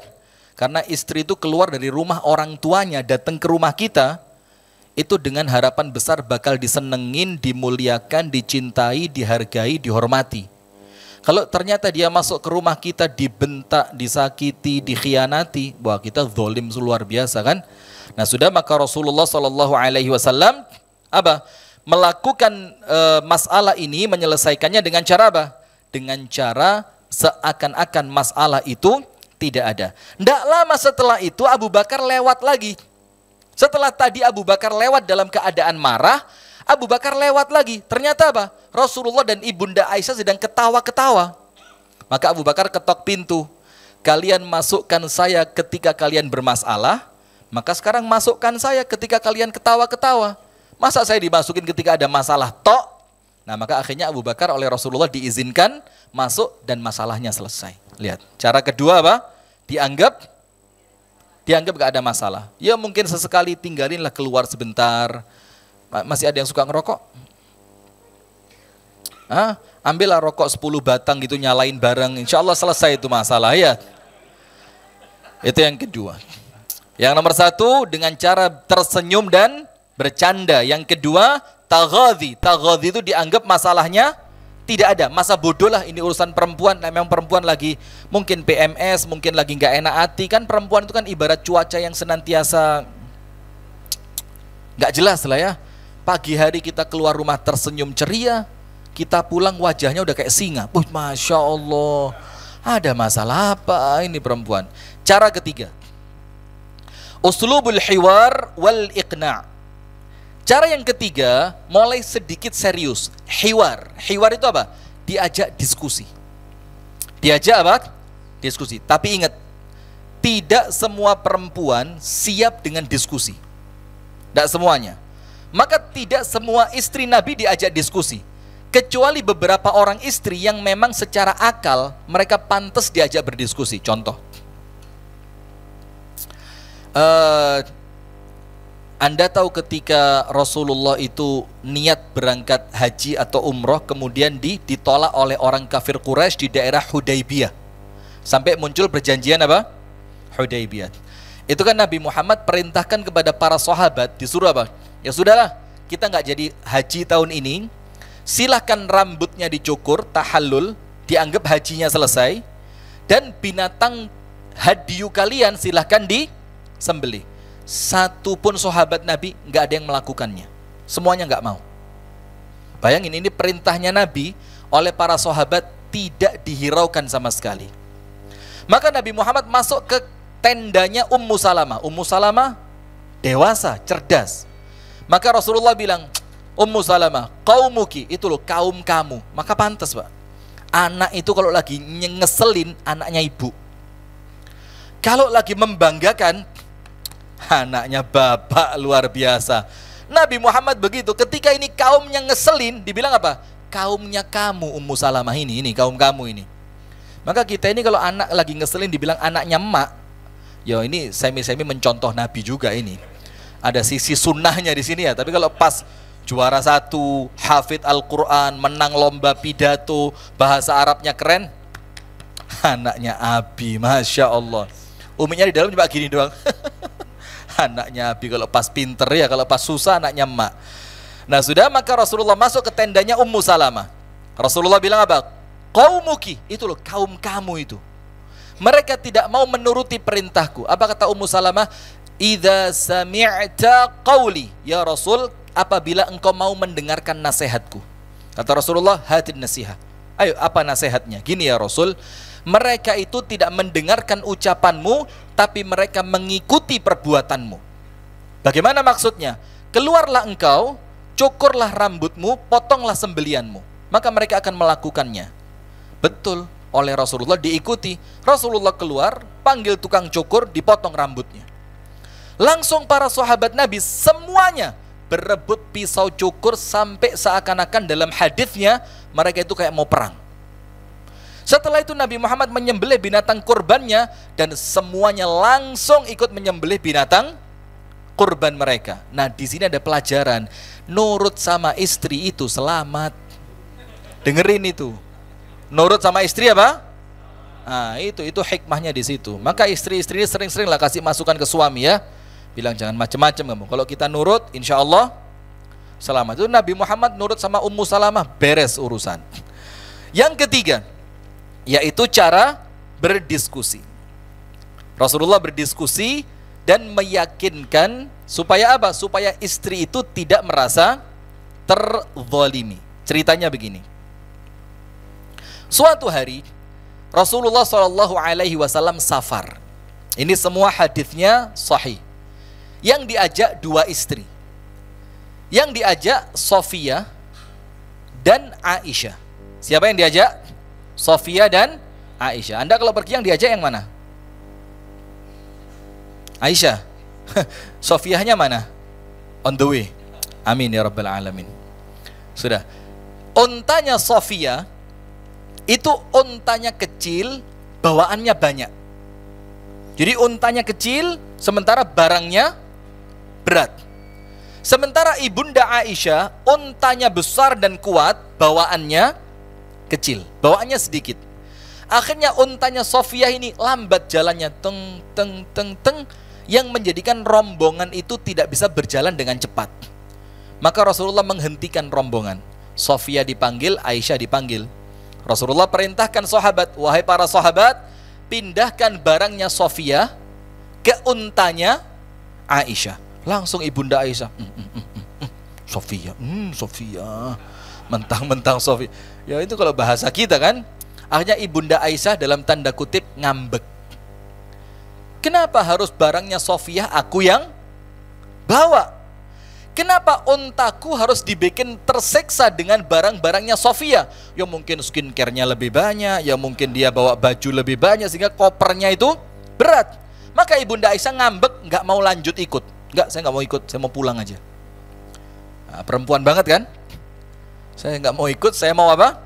Pulang. Subhanallah. Oleh Nabi Muhammad dipanggil ibunda Aisyah, dijauhkan dari Sofia. Kemudian Nabi Muhammad mengajak berdiskusi. Aisyah, untamu kuat, untamu besar, untamu masih muda, barangmu ringan. Sementara lihat untanya Sofia, untanya kecil. sudah tua dan unta itu lemah. Sementara bawaan Sofia banyak. Sementara rombongan ini menjadi lambat gara-gara untanya Sofia yang tidak bisa berjalan cepat. Terus bagaimana? Apakah kita harus terlambat sampai tujuan kita? Tentu tidak, kata Nabi.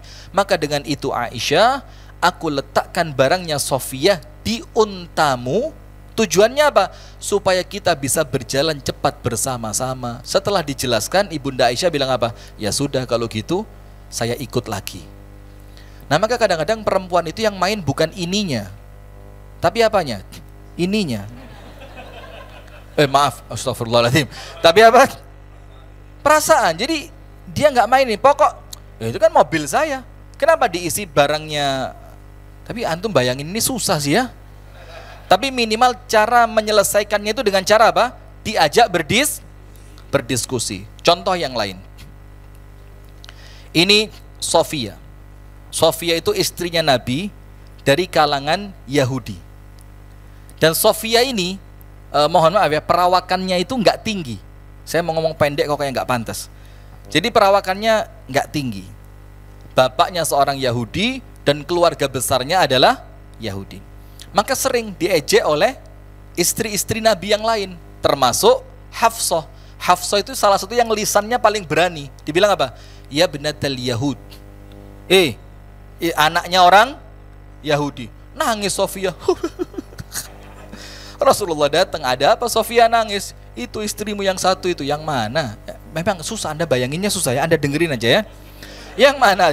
Yang itu. Oh, Hafsah. Iya. Apa dia bilang? Dia bilang aku ini anaknya orang Yahudi. Sama Rasulullah ditenangkan. Gini Sofia, duduk dulu. Memang kamu anaknya orang Yahudi, mau diapain lagi? Mau ganti bapak? Kan ya nggak mungkin mau ganti binti kan. Memang kamu anaknya Yahudi. Tapi tidakkah cukup bagimu bahwa kamu ini istrinya Nabi? Jadi lupain Yahudinya. Toh bapakmu juga sudah meninggal dunia. Ini ketika perang sama Nabi Muhammad. Tapi sekarang kemuliaanmu adalah ketika engkau itu istri seorang Nabi. Jadi diajak diskusi. Tenang istri. Contoh. Tapi enggak di sinilah. Ini bahaya ini. Udah nanti lain yang ini. Kemudian yang lain lagi, Sofia lagi. Sofia itu pernah ngambek sama Nabi Muhammad. Karena awalnya Sofia itu bukan istri. Sofia itu rampasan perang. Ketika Nabi Muhammad perang dengan orang-orang Yahudi. Maka ayahnya Sofia terbunuh, kakak laki-lakinya Sofia terbunuh. Dan di malam hari itu Sofia dilihat oleh para sahabat ini anaknya pemuka. Maka berikan untuk siapa? Nabi Muhammad. Ketika Nabi Muhammad mendatangi Sofia, Sofia itu buang muka radhiyallahu taala anha, buang muka. Dibilang apa? Qatalta abi wa qatalta akhi, thumma tatazawwajuni. Kamu bunuh bapak saya, kamu bunuh kakak laki-laki saya, terus sekarang kamu mau nikahin saya. Kamu anggap apa saya ini? Perempuan kan? Kamu bunuh bapak saya, kamu bunuh kakak laki-laki. Maksudnya kamu itu ya bukan Nabi Muhammad, tapi apa? Pasukannya Nabi Muhammad setelah perang tadi. Terus malam ini kamu mau nikahin saya. Oh, di mana perasaan kamu? Dijelasinlah sama Nabi Muhammad. Sofia dengerin. Karena bapaknya Sofia ini memang laki-laki provokatornya Yahudi. Yang tidak satu atau dua kali, bahkan berulang kali menjadi otak dari rencana pembunuhan Nabi Muhammad. Maka sama Nabi Muhammad dijelaskan, Sofia, bapakmu melakukan ini dan ini di tempat ini di waktu ini.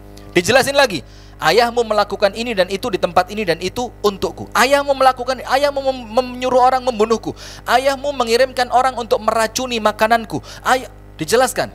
Sehingga Sofia mulai merasa apa? Kata Sofia, maka aku mulai merasa tenang karena ternyata orang ini yaitu Nabi Muhammad membunuh ayahku. Memang aku sadari memang ayahku pantas untuk dapat itu.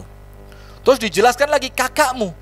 Kenapa aku bunuh kakakmu? Dijelaskan, kakakmu ini panglima perangnya, kakakmu ini yang melemparkan tombaknya, kakakmu ini yang mengarahkan pasukan untuk mencari posisiku sedang berada di mana.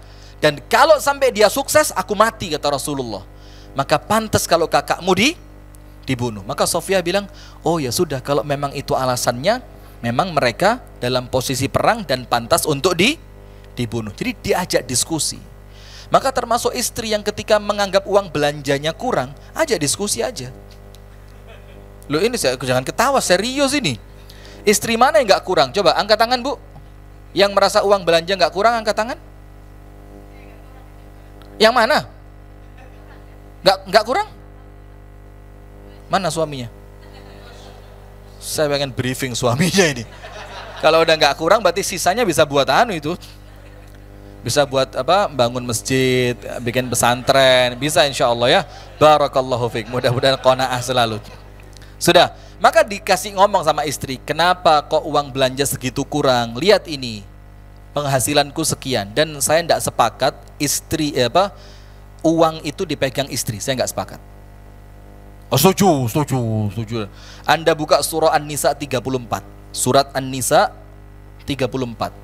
Ini dalil jelas bahwa uang dipegang siapa? Dengerin, suami. Suami pegang. Istri itu cuma dikasih, butuh berapa? 25 M nih. Nah, gitu aja, nggak usah repot ya. Butuh berapa? 1,3 M nih. Mobil udah waktunya ganti belum? Iya nih waktunya ganti, udah. Rumah perlu beli baru nggak? Perlu. Beli nih Bu. Jadi dalam surah An-Nisa 34, laki-laki itu ditaati, laki-laki itu memiliki harga diri karena uang dia pegang. Kalau uang dipegang istri, Masya Allah, suami mau keluar, uang jajan dong. Wih, hancur ini harga diri, ya Allah. Terus dia bilang, sama istri dikasih cuma 5.000. Aduh, 5.000, tambahin dong 2.000. Itu suami model apa? Anda mau, aduh, tidak bisa lah. Maka termasuk kenapa uang itu dipegang suami, supaya muncul komunikasi. Sehingga ketika nanti istri bilang, Mas ternyata uang sekian kurang, kemarin beli ini, harganya naik, kemudian listrik juga, gas LPG begini-begini, sehingga muncul apa? Komunikasi. Sehingga keputusan tertinggi tetap di tangan siapa? Suami. Jadi jangan, jajan dong, mau kemana? Mau ke Jawa Timur ketemu Ustaz Rifki, 100.000 aja, jangan banyak-banyak. Lemah. Sudah ya. Sabar, tenang. Itu cara yang keberapa? Cara yang ketiga. Sekarang cara yang keempat. Nomor 1, tertawa, tersenyum dan bercanda. Nomor 2, menganggap masalah itu tidak ada, dianggap nggak ada masalah lah. Yang ketiga, diajak berdiskusi agar dia mendapatkan kejelasan atas perkara yang sedang dia hadapi.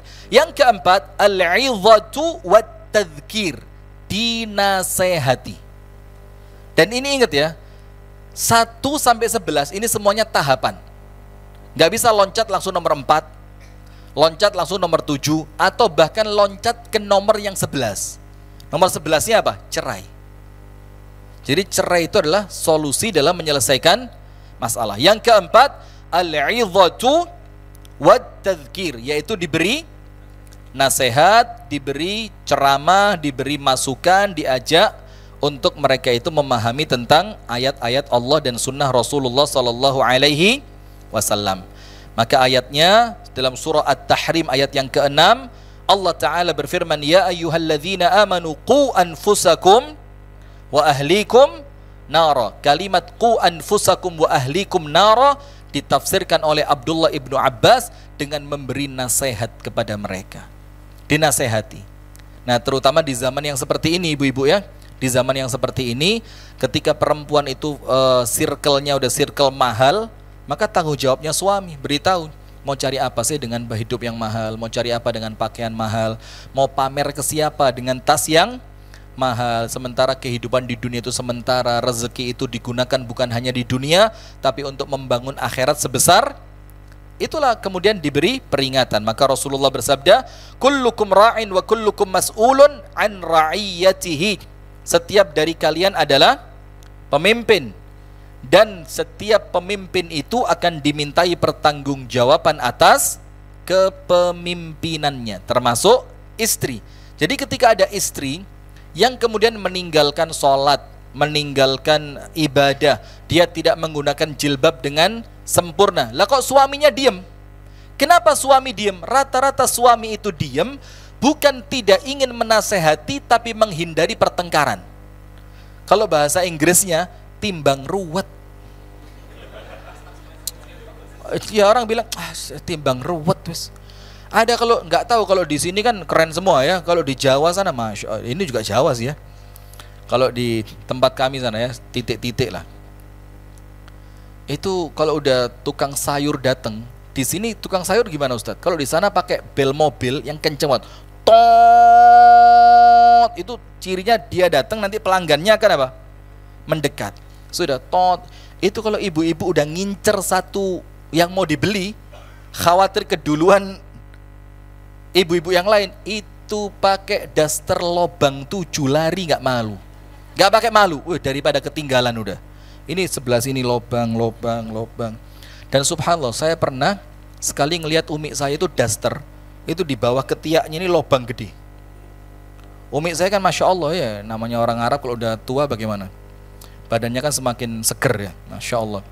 Sudah, subhanallah saya bilang, Ma, kan sudah dibeliin daster yang baru, kenapa nggak dipakai? Apa jawabannya?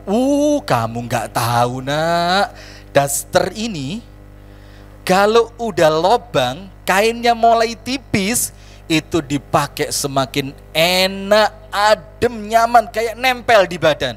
Oh ya udah, emang perempuan sukanya begitu kan. Jadi ini untuk para suami fahami, nggak usah dibeliin, emang dia suka. Jadi bukan karena nggak punya duit buat beli, memang dia suka.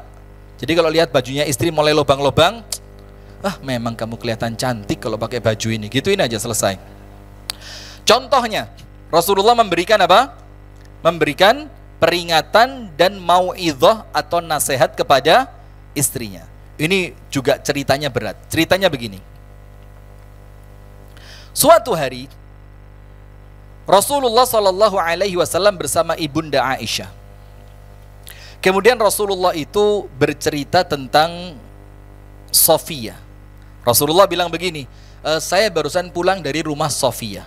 Dan Sofia itu salah satu cirinya apa? Pinter masak. Maka jamaah tentu tahu yang cerita ibunda Aisyah mecahin piring, itu kiriman dari siapa? Dalam satu riwayat kiriman dari ibunda Sofia.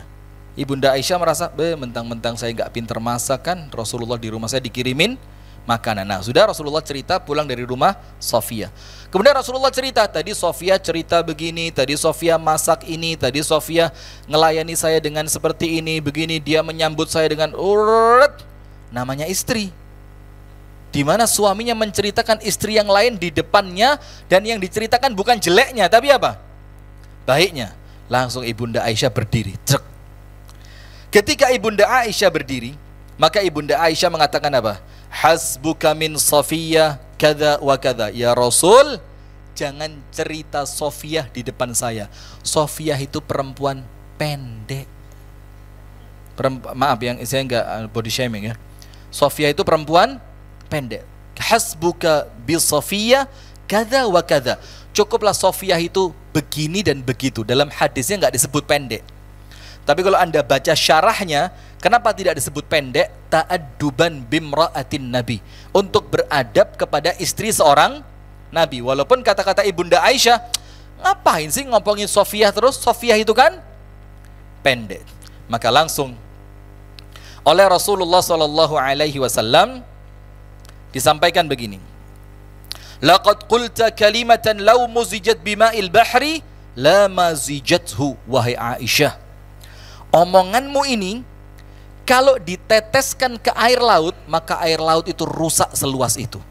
Jadi bayangin, hanya dengan kalimat merendahkan perempuan lain, meremehkan perempuan lain, itu maka kalimatmu ini ketika dicelupkan ke air laut, itu air laut sebesar itu bisa apa? Bisa rusak. Subhanallah. Maka oleh Rasulullah diingetin, kalimatmu ini nggak boleh Aisyah, ini merendahkan perempuan lain. Contoh seperti istri kita datang ke rumah terus cerita, tadi saya pengajian ketemu ibu ini, nggak level banget deh mas, masa dia deket-deketin saya terus ngomong, padahal kan ya maaf ya, dia kan bukan anggota DPR ya.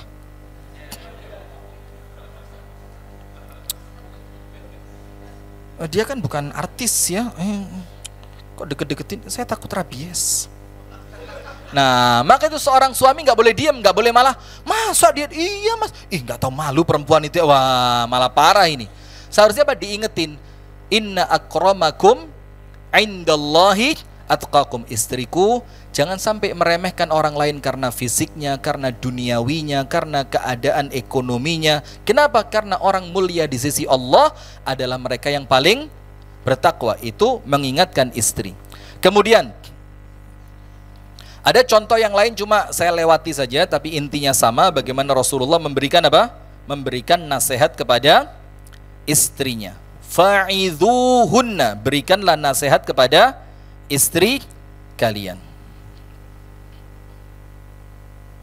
Kemudian cara yang kelima. Cara yang kelima, uslub al-i'tab syadid indal ghadab, mencela istri dengan celaan yang keras. Berarti boleh ini. Jadi Anda jangan langsung ke KPAI. KPAI apa? Komisi Perlindungan Anak dan Istri ya? Iya, jangan langsung ke KPAI.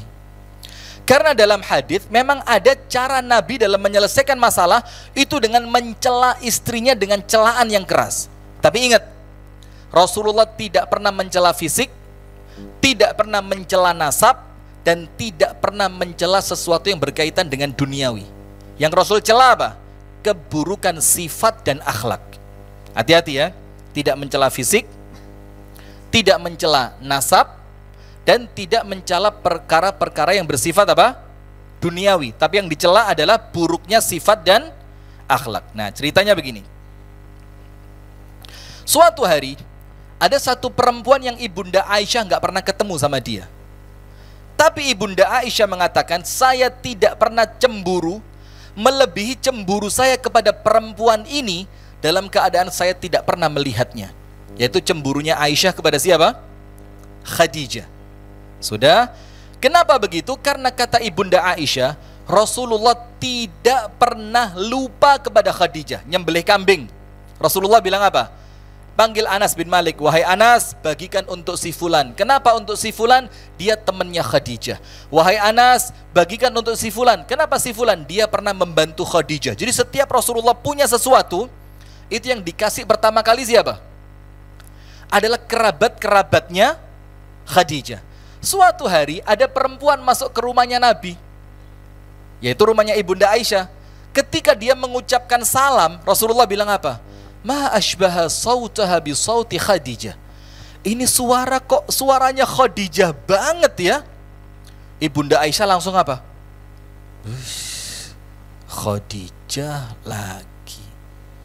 Ini udah punya sesuatu, kasihin ini temannya Khadijah, ini koleganya Khadijah, ini pernah bantu Khadijah, ini tetangganya Khadijah. Sekarang perempuan masuk ke rumah pun dibilang apa? Suaranya kok seperti suara Khadijah. Langsung Ibunda Aisyah berdiri lagi dia. Lalu Ibunda Khadijah mengatakan apa? Ya Rasulullah, ama qad awwadhakallahu khairan minha? Ya Rasul, sudah, jangan lagi nyebut-nyebut Khadijah. Allah telah memberikan kepadamu seorang istri yang jauh lebih baik dibanding Khadijah. Lihat. Maksudnya Ibunda Aisyah, aku ini gadis, aku ini belum pernah dinikahi laki-laki lain, bapakku beriman, Khadijah bapaknya siapa, kemudian begini, pokok aku lebih baik dari Khadijah. Allah telah memberikan ganti kepadamu seseorang yang lebih baik dibandingkan siapa? Khadijah. Maka Rasulullah marah dengan kemarahan yang besar. Kenapa? Karena ini bukan sekedar menunjukkan Ibunda Aisyah bersalah, tapi ini ada menjatuhkan kehormatan perempuan lain. Maka Rasulullah tidak terima itu. Maka Rasulullah langsung mengucapkan, kaifa qulti? Aisyah, kamu ngomong apa barusan? Wallahi, demi Allah, ma abdalani Allahu khairan minha. Sampai detik ini kata Nabi Muhammad, demi Allah, Allah tidak menggantikan untukku yang lebih baik dibanding Khadijah. Sekalian sudah. Rasulullah bilang, tidaklah Allah memberi ganti kepadaku yang lebih baik dibanding Khadijah. Tapi lihat, kebaikannya tidak ada fisik sama sekali. Yang pertama kata Rasulullah, laqad amanat bi idh kadzdzabani an-nas. Itu Khadijah yang pertama kali beriman kepadaku. Lihat, Rasulullah tidak lupa kebaikan istrinya. Tidak lupa. Dia perempuan yang pertama kali beriman kepadaku ketika yang lain mendustaiku. Nomor dua, wa awatni id rafadhani an-nas. Dan dia yang menampungku ketika orang lain mengusirku. Nomor dua. Nomor tiga, waruziqat minni alwalad id haramtuhu minni ghairi. Dan Khadijah itu memberikan anak kepadaku ketika istri yang lain tidak bisa memberikan itu untukku. Maka semua putra dan putrinya Nabi dari siapa? Ibunda Khadijah. Maka Rasulullah SAW marah sampai kata Ibunda Aisyah, bang, faghada waraha alayya biha syahran, sampai kemarahan itu tidak hilang selama 1 bulan. Ketika Rasulullah datang ke rumahku, diingetin lagi, Khadijah yang beriman, Khadijah yang menampungku, Khadijah yang memberikan anak kepadaku. Itu Rasul ulang selama berapa? 1 bulan.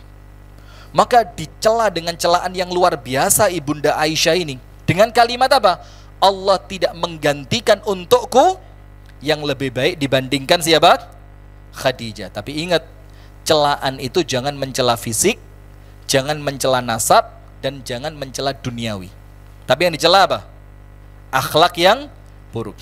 Yang keenam, uslub at-tarawi wat-tathabbut wat-tahqiq qabla isdaril ahkam. Ini panjang tapi saya singkat. Menyelesaikan masalah yang keenam dengan cara apa? Nama kita ini biasa kita sebut dengan kalimat tabayyun. Apa? Tabayyun. Ini kejadiannya apa? Ketika Ibunda Aisyah dituduh berbuat zina. Antum tahu berapa lama kejadian itu sampai ayatnya turun? 40 hari. Ada yang bilang 1 bulan, ada yang bilang 40 hari. Tidak ada kejelasan tentang nasib Ibunda Aisyah. Dibilang Ibunda Aisyah ini berzina dengan siapa? Safwan bin Mu'attal. Dan ternyata salah seorang provokator fitnah itu seorang laki-laki keponakannya Sayyiduna Abu Bakar. Berarti sama Ibunda Aisyah apa? Sepupu, misanan, sepupuan. Itu yang menjadi penyebar beritanya, namanya Mistah. Sudah, Ibunda Aisyah ceritanya begini. Ketika Ibunda Aisyah bersama rombongannya Nabi Muhammad itu dalam pulang dari suatu peperangan.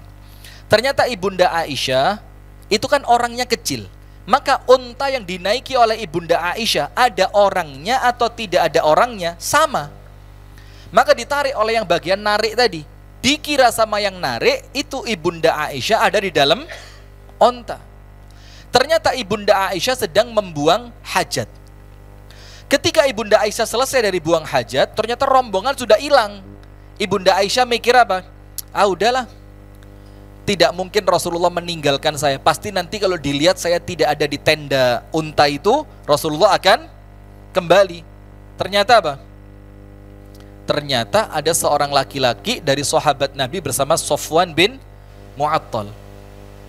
Loh, langsung dia mengucapkan apa? Inna lillahi wa inna ilaihi raji'un. Ini berat ini. Pasti muncul berita yang jelek ini. Dengan sigap akhirnya dinaikkan ke atas untanya, dituntun sampai masuk ke kota Madinah. Sampai kota Madinah muncullah isu bahwa Ibunda Aisyah berzina dengan siapa?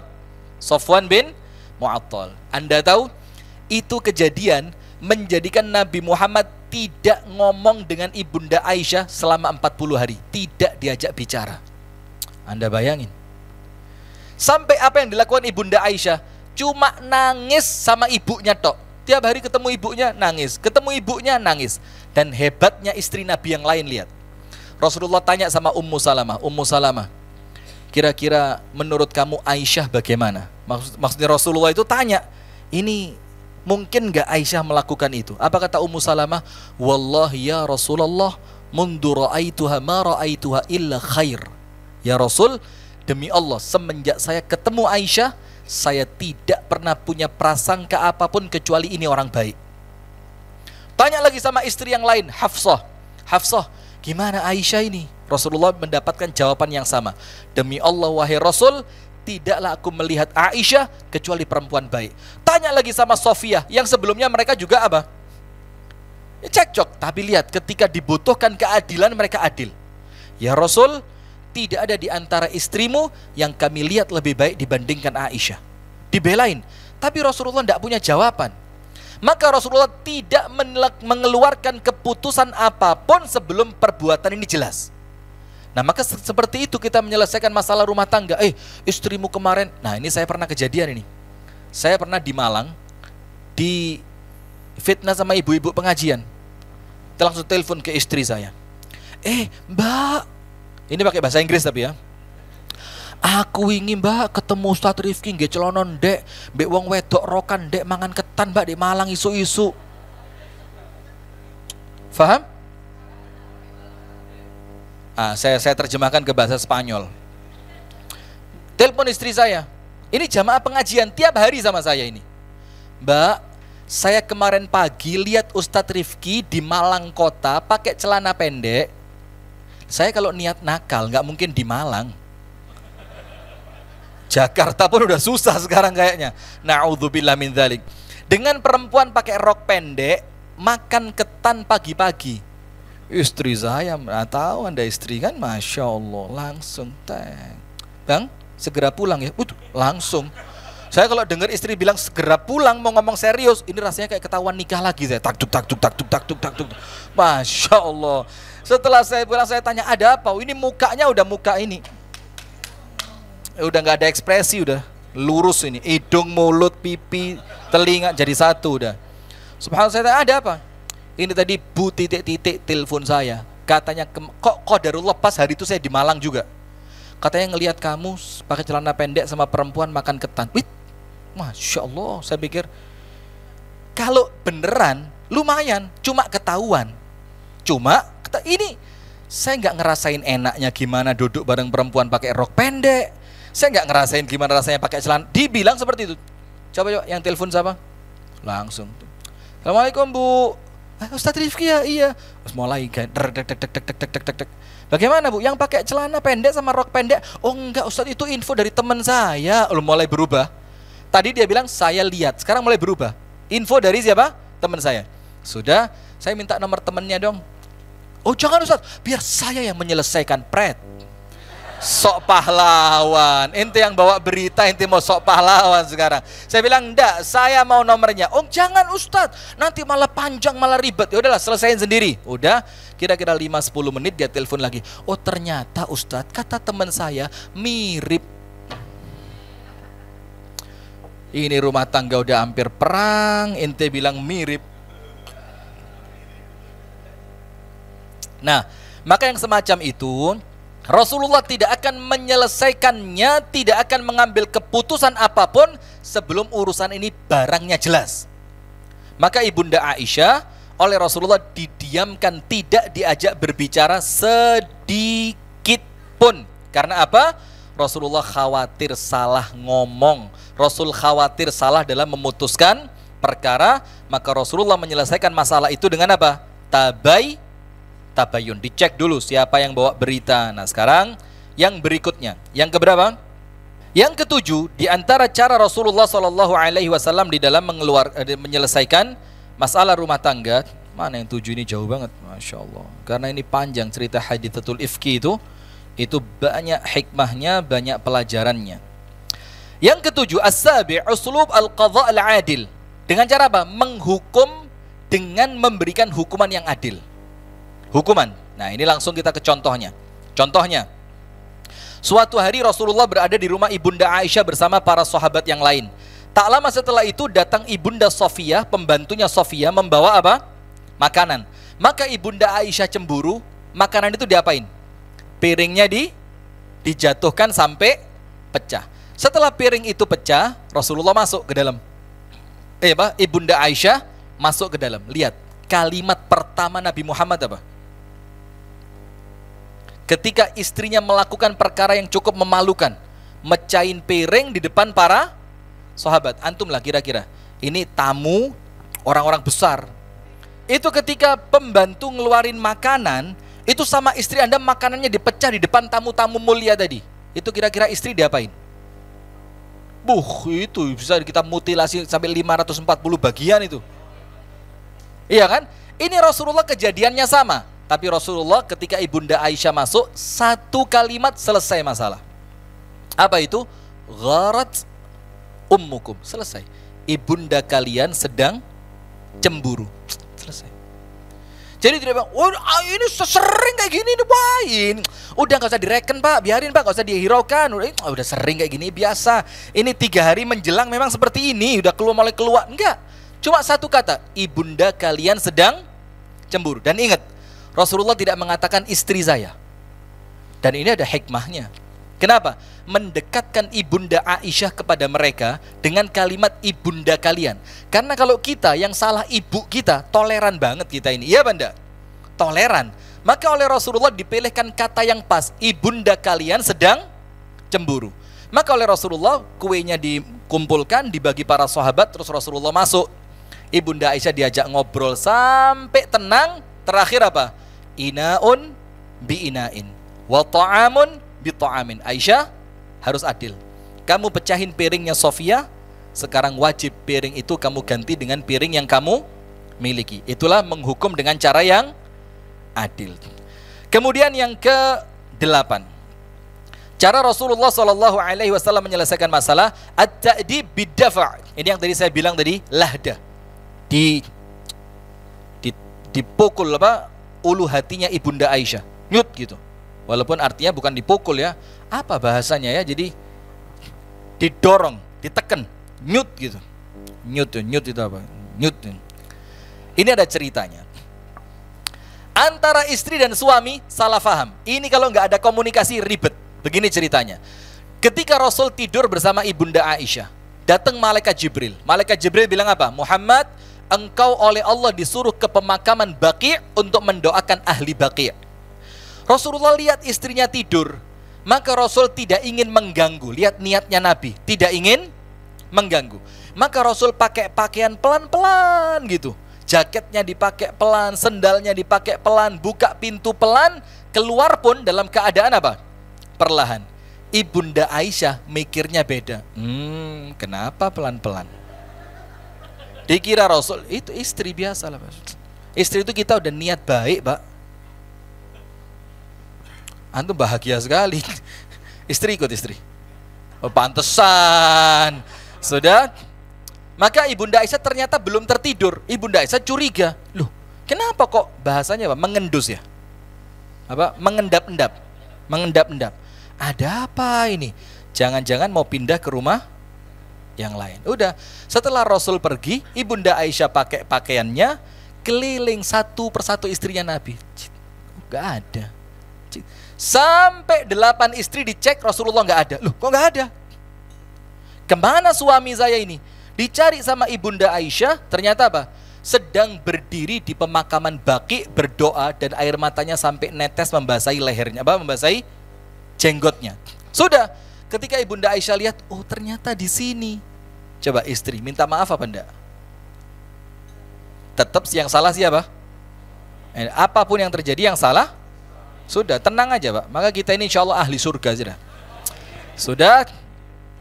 Ketika ibunda Aisyah duduk di situ, Rasulullah ngerasa kok kayak ada yang nungguin saya. Rasul berbalik, ibunda Aisyah panik, lari. Sama Rasulullah diikutin, siapa ini?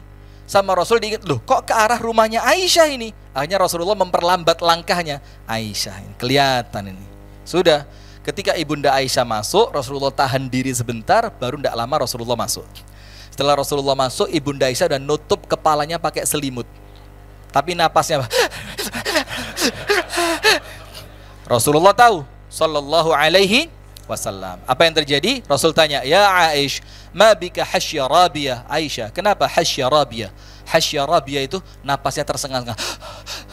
Ibunda Aisyah bilang, "Ma bi syai'." Enggak ada apa-apa. Dan ancamannya Nabi, lihat, kalau Anda enggak bisa. Rasul bilang apa? Kamu yang cerita atau Allah yang nyeritain saya? Ini baru dekengan pusat yang asli ya ini. Ini asli dekengan pusat. Rasul bilang, "Tukhbirinani am yukhbiruni al-khabirul alim." Kamu cerita atau Allah yang maha tahu yang akan cerita? Iya, gitu aja lapor gitu. Udah, Rasulullah cerita. Ibunda Aisyah cerita, gini ya Rasul, kamu pergi tadi, saya itu belum tertidur. Maka kamu pergi itu ketika pelan-pelan, saya curiga ada apa kok pelan-pelan. Rasul bilang, kan saya nggak mau ganggu kamu. Oh itu toh, ya udah saya kan nggak ngerti, salah paham. Itu perempuan. Sudah, subhanallah. Ketika itu Rasulullah cerita, Aisyah, aku didatengin oleh malaikat Jibril untuk mendoakan penghuni pemakaman Baqi'. Sementara Ibunda Aisyah mengira Rasulullah akan dalam tanda kutip mengkhianati, pindah ke rumah istri yang lain. Langsung Ibunda Aisyah berdiri sama Rasulullah, ditekan dadanya. Rasulullah bilang apa? Ja'aki syaitanuki, kamu kedatangan setanmu Aisyah. Maka Rasulullah menekan dadanya Ibunda Aisyah dengan keras tadi. Itu maksudnya Rasulullah apa? Supaya setanmu keluar. Terus Ibunda Aisyah protes, engkau menyakitiku ya Rasul. Rasulullah mengatakan apa? Tidak, aku tidak menyakitimu. Yang ke-9, Al-Hajr. Tapi saya ingetin, ini saya nggak bercanda, tolong jangan dianggap saya bercanda ya. Ini serius ini. Hajr itu apa? Meninggalkan istri. Nggak diajak ngomong, nggak tidur sekamar, bahkan pindah rumah. Tapi ini menjadi hukuman untuk istri ketika suami istrinya lebih dari satu. Ngerti enggak ini? Coba istrinya cuma satu ditinggal, yang kalah bukan istri, Pak. Yang kalah suami. Ketika istri cuma satu, udah ya, kamu saya tinggal karena kamu melakukan kesalahan. Kata istri, oke, kita lihat, saya kasih timer. Berapa lama kamu kuat? Kalah kita. Tapi ini menjadi hukuman, meninggalkan istri, itu sebagai solusi dari masalah ketika suami itu punya istri lebih dari satu. Sehingga istri itu kebayang apa? Dia nggak di kamar saya, ini malam saya, tapi dia ke rumahnya dia, pasti gini, aduh pasti pelukan, pasti, itu panas, sehingga itu menjadi hukuman. Nah, maka termasuk hukuman untuk istri, dan ini cara Nabi dalam menyelesaikan masalah dengan apa? Al-Hajr. Hajr itu dengan meninggalkan istri. Maka Allah Subhanahu wa taala berfirman, wahjuruhunna fil madaji'. Tinggalkanlah istrimu di tempat tidur, jangan dideketin. Itu ayatnya. Kalau hadisnya begini, pernah Nabi Muhammad diboikot total oleh 9 orang istrinya. Pernah dengar? Jadi Anda satu diboikot, kesian banget ya. Ini 9 kompak boikot Nabi Muhammad. Sudah, maka Nabi Muhammad tinggal di satu kamar kecil yang itu bekas Baitul Mal. Maka jangan dianggap Nabi Muhammad tidurnya di pelepah kurma. Tidak. Nabi Muhammad tidur di pelepah kurma itu ketika diboikot siapa? Istrinya.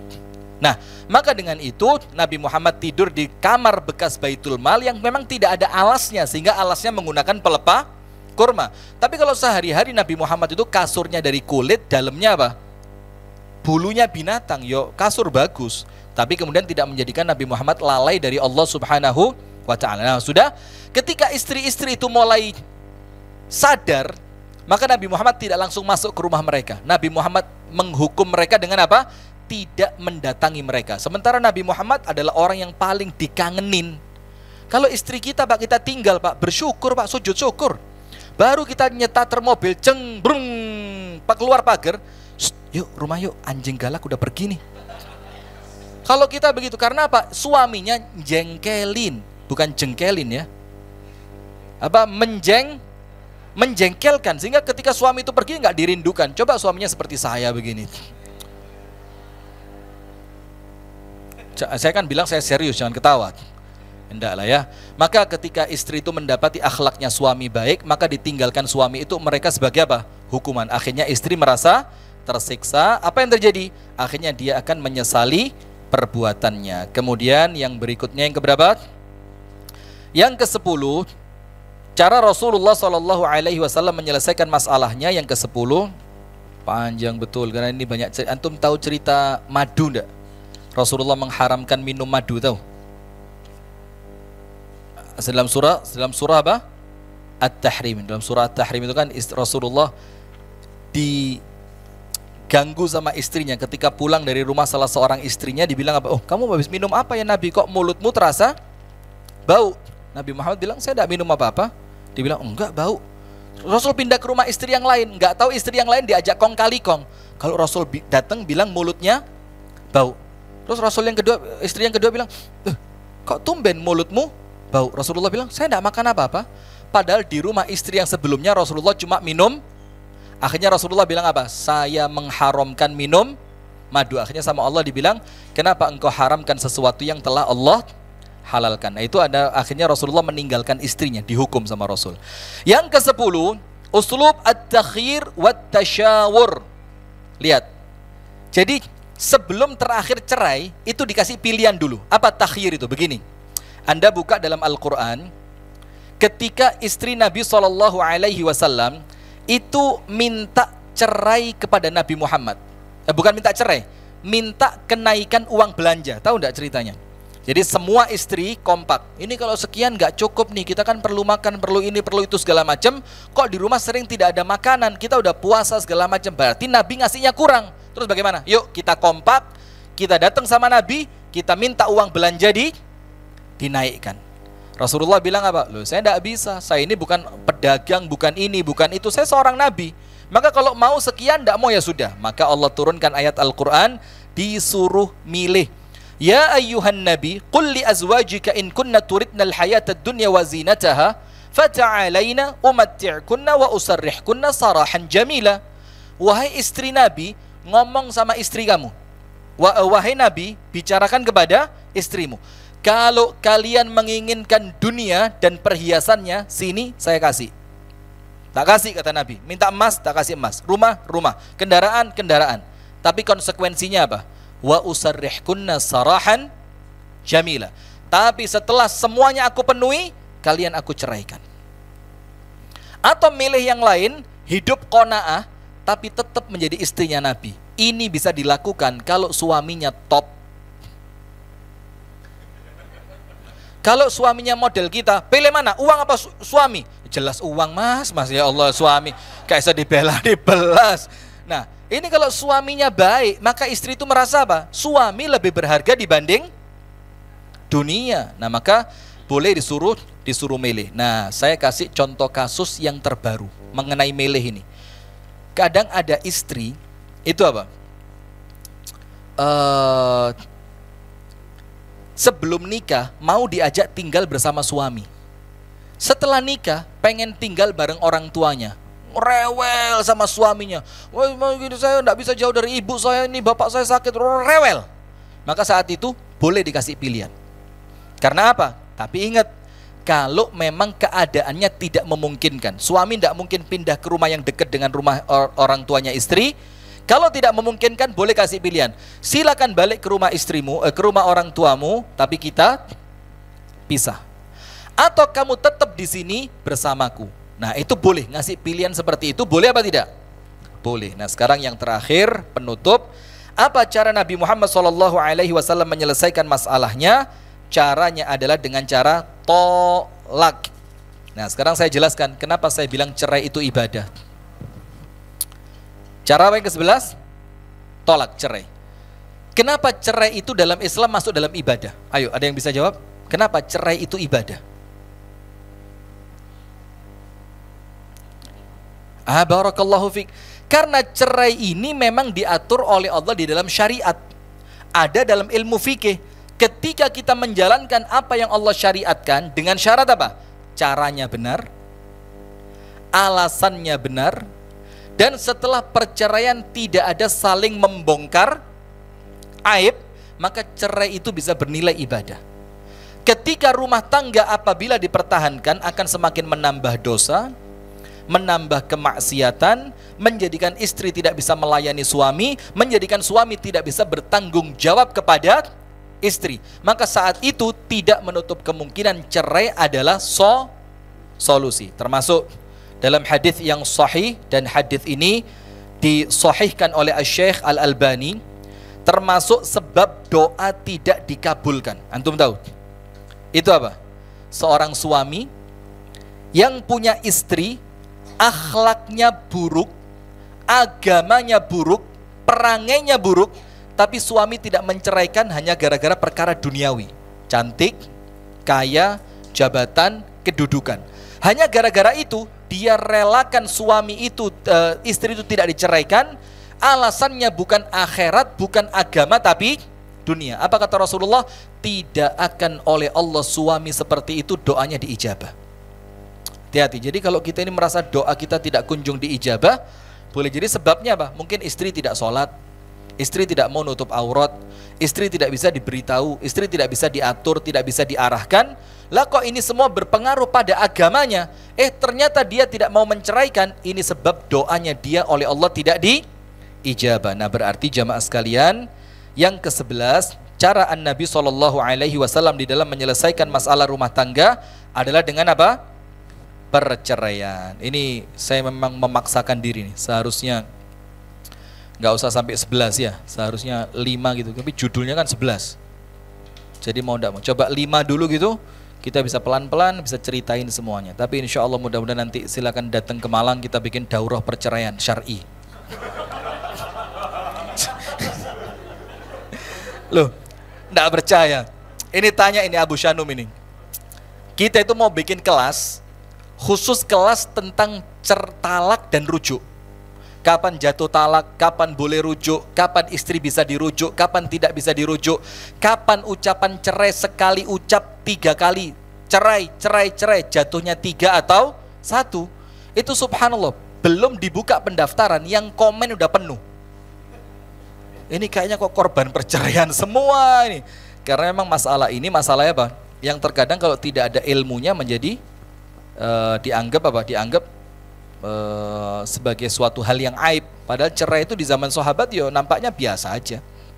Urwah bin Zubair cerai dengan Asma yo biasa. Kemudian Ali bin Abi Thalib cerai dengan beberapa istrinya juga biasa. Karena apa? Memang perceraian itu dilandasi oleh alasan yang syar'i. Bahkan silakan ditulis, cerai itu hukumnya 5. Wajib, mustahab, mubah, makruh, haram. Jadi cerai itu bisa wajib. Kapan cerai itu wajib? Ketika istri rusak agamanya dan menyakiti orang tua suami. Itu cerai hukumnya apa? Wajib. Berarti kalau dia tidak menceraikan, dia berdosa. Nomor 2, makruh. Makruh itu apa? Cerai tanpa alasan. Berarti bukan haram, boleh tapi makruh. Misalkan yuk lagi iseng nih, enaknya ngapain dia? Cerai aja yuk. Ya udah cerai. Nah, ini makruh. Cerai tanpa alasan. Lah, siapa tahu. Yang ketiga apa? Mubah. Mubah itu cerai karena sudah tidak ada lagi rasa cinta. Itu dalam syariat mubah. Jadi jangan dihina ketika orang itu cerai. Kenapa kok cerai? Ana udah nggak suka sama istri ana. Itu dalam syariat mubah, boleh. Daripada apa? Nanti terjadi kezoliman. Yang keempat, kok kebalik ya? Yang pertama wajib, kemudian mustahab. Mustahab ini kapan? Ketika istri itu akhlaknya buruk. Tapi kalau dia sabar lebih baik, itu mustahab. Kalau dia bisa sabar lebih baik. Kemudian mubah. Mubah itu kapan? Cerai ketika dia tidak senang dengan pasangannya. Yang keempat, makruh, yaitu cerai tanpa alasan. Yang kelima, haram. Kapan cerai itu haram? Ketika niatnya untuk menyakiti. Menyakiti 3. Nomor 1, menyakiti istri, menyakiti orang tua istri, atau menyakiti anaknya istri. Jadi kalau niatannya untuk menyakiti, tidak ada urusan cekcok, tidak ada urusan finansial, tidak ada urusan apa, tidak ada urusan apa, tapi dia mangkel, marah sama orang tuanya istri, dia kepingin menyakiti orang tuanya istri, dibilang apa? Anakmu saya ceraikan. Maka ini hukumnya apa? Haram. Tapi ingat, walaupun hukumnya haram, cerainya jatuh. Cerainya apa? Jatuh. Wallahu ta'ala a'lam bissawab. Alhamdulillah, pas 7 menit dari awal kita mulai. Semoga ada manfaatnya. Kurang dan lebihnya saya mohon maaf. Saya kembalikan mana? Saya kembalikan kepada hilang orangnya. Fadhil ya Syekh. Alhamdulillahirabbil alamin. Terima kasih banyak Ustadz yang sudah memberikan ilmunya untuk kita semuanya, memberikan wawasan, dan tentunya juga kalau kita bisa ringkas dari apa yang disampaikan Ustadz, 11 cara Rasulullah menyelesaikan masalah rumah tangganya. Yang pertama dengan tersenyum, bercanda. Yang kedua, anggap tidak ada masalah, lalu diajak diskusi. Kemudian dinasehati, mencela hanya keburukan sifat dan akhlaknya. Lalu yang keenam, tabayun. Yang ketujuh, menghukum dengan cara yang adil. Yang kedelapan, menekan dada ulu hatinya. Yang kesembilan, meninggalkan istri di tempat tidur. Yang kesepuluh, diberikan untuk menentukan pilihan. Dan yang ke-11 adalah perceraian.